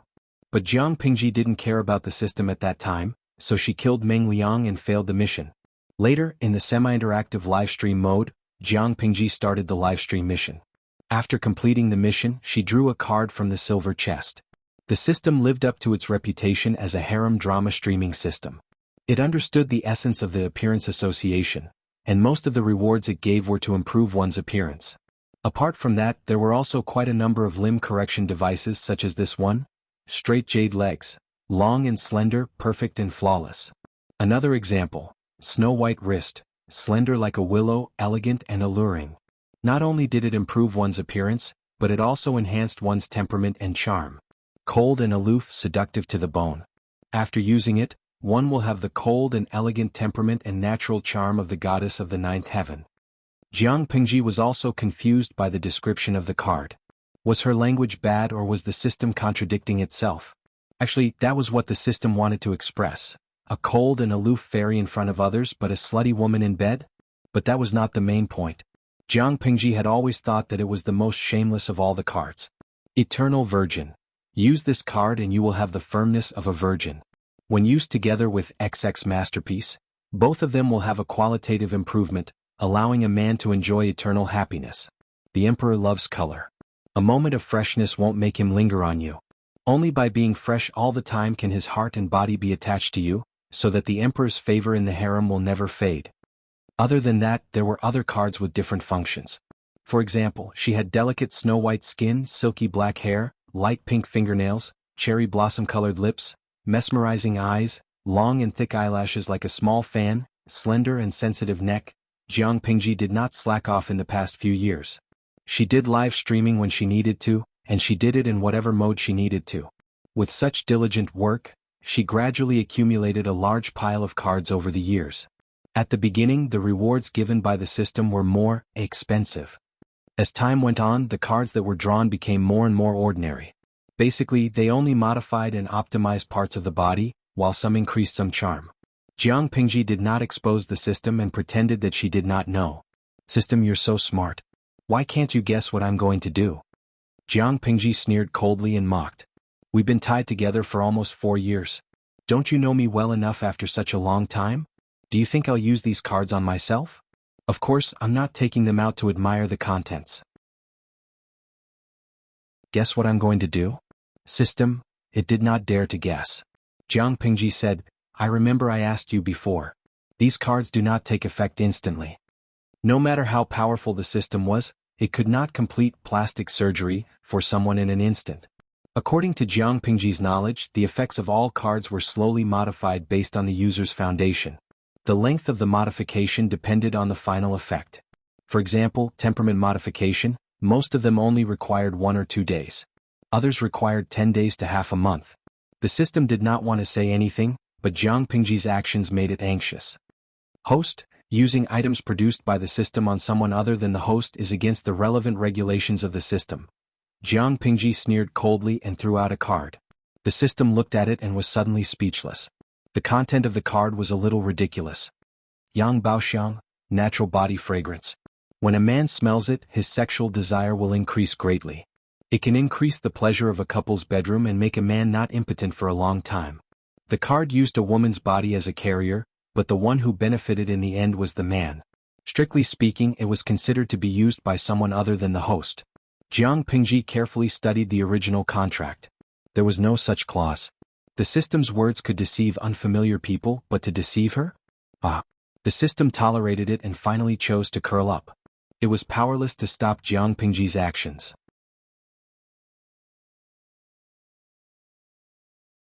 Chapter 335. Huijuan's face quickly turned red. She furrowed her brows as if she was enduring great pain. She grabbed Jiang Pingji's sleeves with both hands and curled up her body like a prawn. Her skin was covered with a thin layer of sweat. She looked very helpless and pitiful. One could not help but feel pity for her. Jiang Pingji blinked her eyes. Her mind, which had yet to waver, calmed down again. The system said, "Host, you're digging your own grave. You've seen her at her worst. Aren't you afraid that she'll harm you once she gains power? You have to know that some people in this world deserve to be trusted and some don't." Jiang Pingji curled her lips and said firmly, "It's obvious that Huijun has the right to be trusted by me. I won't doubt someone I trust unless she betrays me." It was not an easy task to plot against Jiang Pingji. You saying such naive words only proves that you don't understand people's hearts well enough. The system said coldly, "Human nature is very complicated. The person in front of you is obviously not someone of noble character and unquestionable integrity. Host, you did pull her out from the lowest point of her life. She will indeed be grateful to you and want to repay you with her body. But once she gets to a higher place, this experience will be a dark history that she needs to erase." Jiang Pingji laughed mockingly. "You're a system and you want to teach me what human nature is?" The system choked hard at her words. If it had an expression, its face would be as black as ink and as gloomy as water. After a while, the system spoke in a strange tone. "Actually, host, you shouldn't have satisfied her request just now. She already knows your gender." Jiang Pingji asked, "Why?" The system said, "According to the analysis of the system's data, this woman adores you and admires you. If you didn't expose your gender, she would still be immersed in it. Many facts have proven that women who have a place to return to are far easier to control than women who have no attachments. If she really falls in love with you, she'll work for you for free. Aren't you afraid that she'll turn evil and take the opportunity to stab you?" This time Jiang Pingji laughed.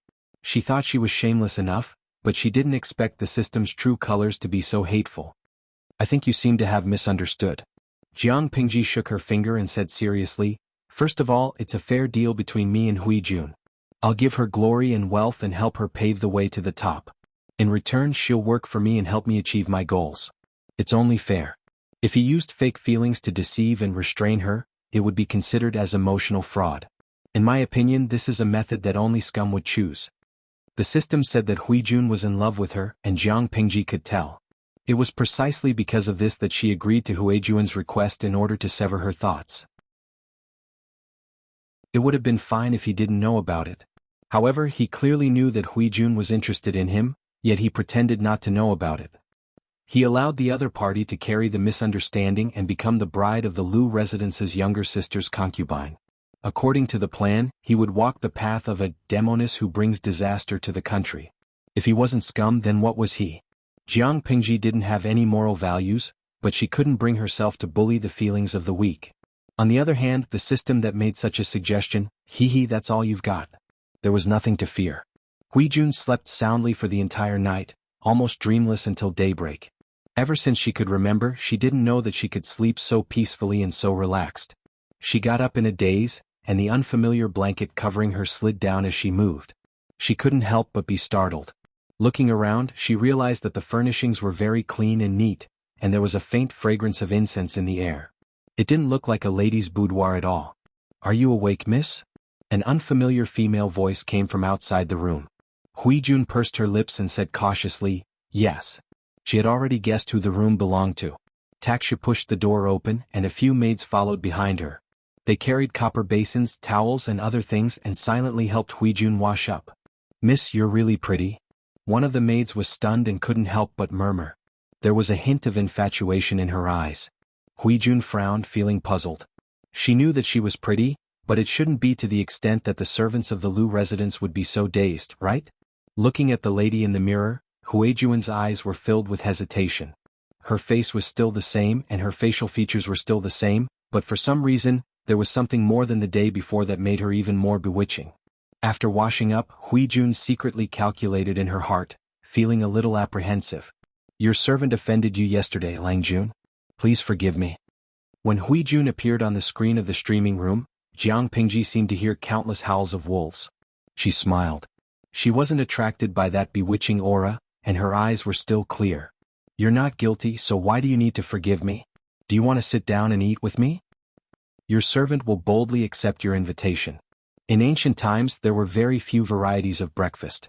Even the gentry only ate a little more meticulously.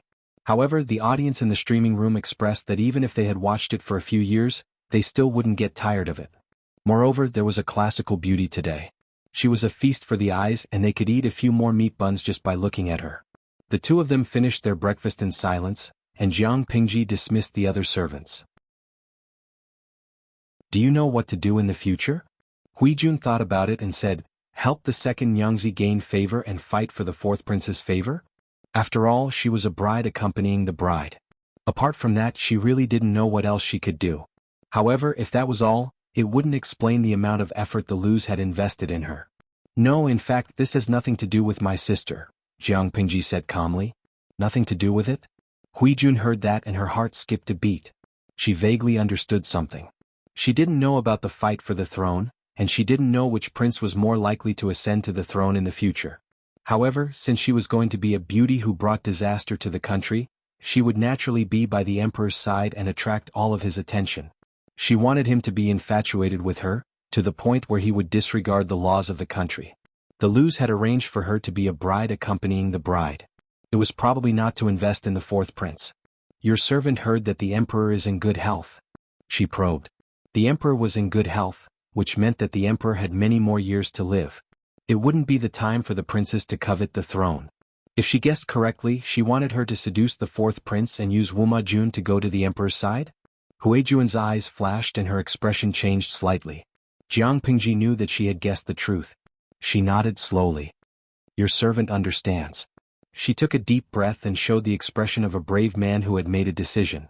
The princess of the second prince is the princess of the northern borderline. Her name is Yaina. She's about the same age as you, but she's very scheming. Jiang Pingji deliberately mentioned it and Huijun understood. Your servant will deal with this person cautiously. Jiang Pingji said, don't be afraid. You just need to enjoy your life. As for the rest, you can do whatever you want. Your servant isn't afraid. It's worth it to enjoy one more day.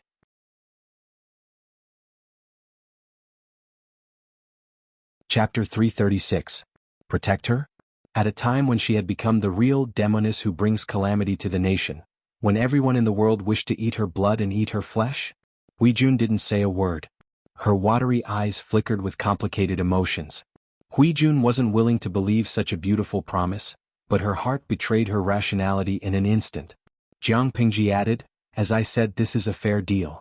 I'm investing in you, expending my energy to let you enjoy all the riches and wealth in the world. You'll help me achieve my goal.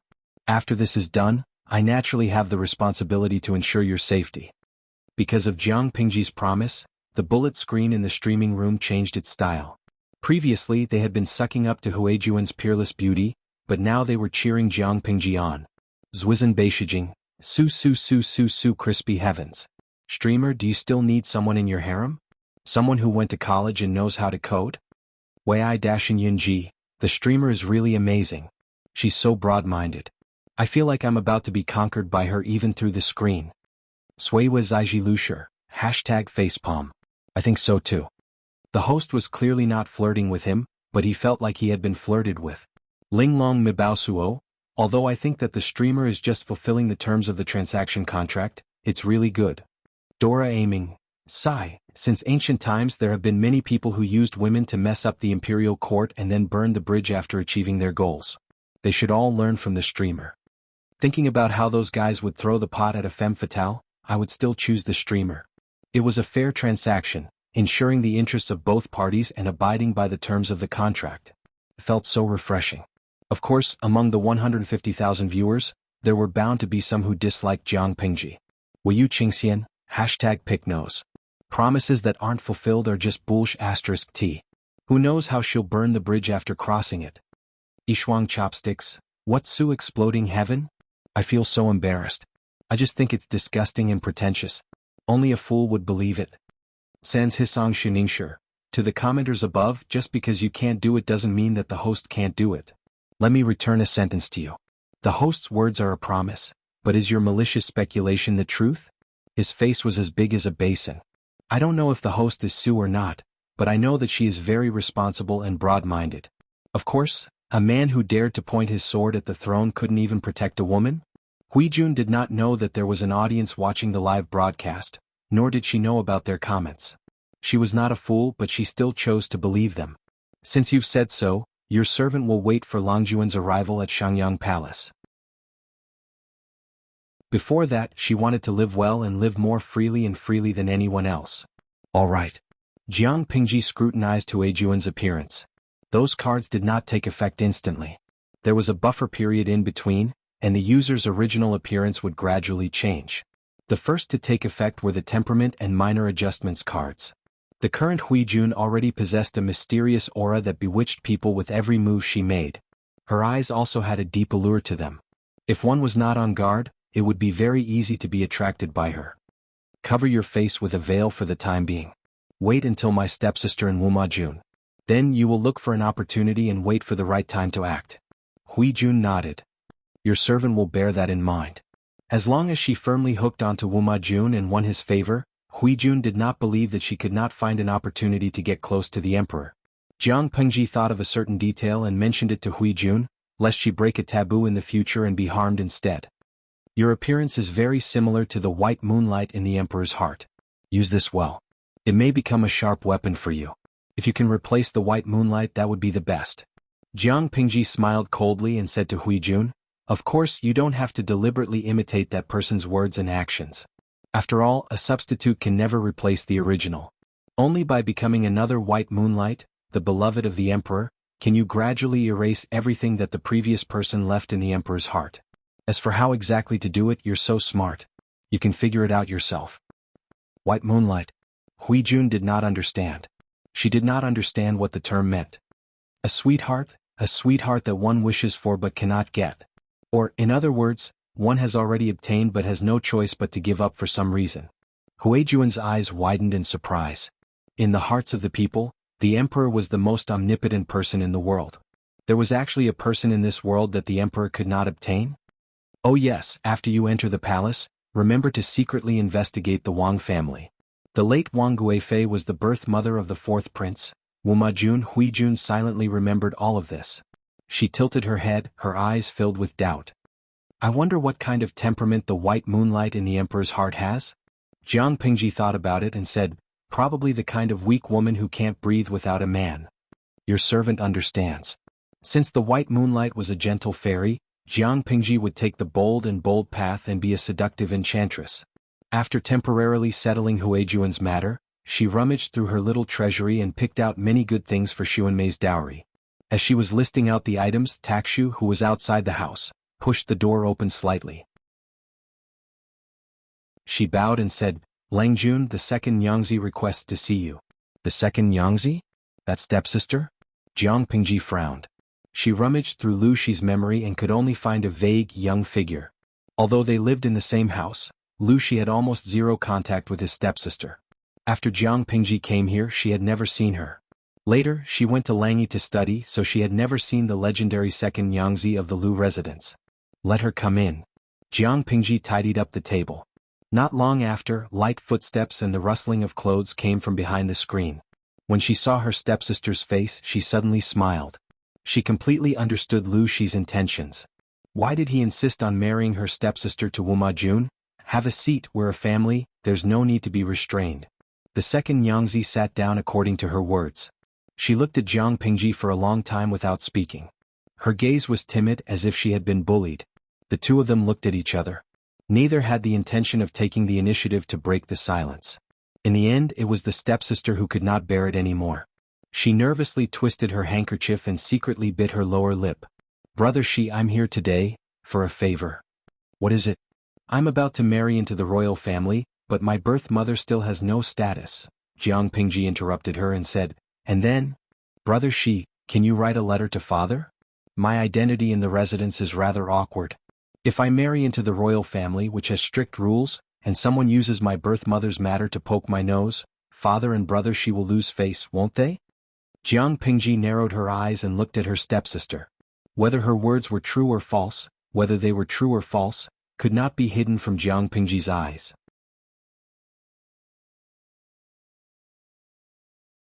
Chapter 337. Her stepsister choked on her words, but she still didn't give up and said, I just want to give my birth mother a title. I have no other intentions. Her father had been away from home for many years and had never been to the backyard. She was depressed and could only rely on her younger sister. Now, little sister was about to marry into the royal family and become someone else's wife. In the future, she would no longer have the opportunity to serve mother. Brother Shi, as children, you and I should understand this worry. Her stepsister spoke very sincerely. Her eyes were faintly filled with tears, which moved the hearts of those who saw it. The audience in the live broadcast room also softened. Tudu Feichio, she's quite a filial girl. I think it's normal for her to help her lowly mother get a status. Noodle House head chef, sigh, he looks so pitiful. Lao Siji Lianming, what a pity. The host was born from his first wife. This concubine-born sister and the host were not born from the same mother. In modern terms, would you want to help a mistress get a proper status just because your half-sister is pitiful? Isn't this a joke? Go to the toilet with fingers? The problem is that ancient times and modern times are different. In ancient times, it was legal for people to have multiple wives, okay? They were not mistresses. It's legal for a man to have more than one wife, not 3 or 4 wives. In addition, I've been following the live broadcast room for several years. My stepsister's birth mother can't even be considered a concubine. How can she have the face to ask for a status? Although it was called filial piety, it was actually more of a threat. Jiang Pingji frowned and glanced at the bullet screen in the streaming room. She sent a bullet screen to quell the debate.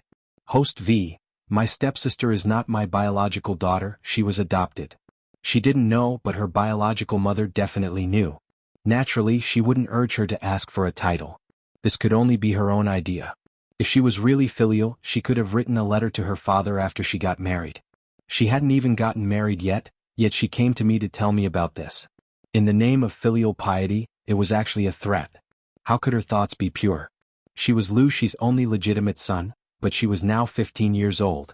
In ancient times, she would have been a man who could have married and started a career. What kind of adult son would interfere with the status of his father's concubine? Jiang Pingji looked at him coldly and asked, First of all, you only have one mother, which is your father's legal wife. Secondly, mother had helped father take care of the backyard for many years. Had she ever mistreated anyone?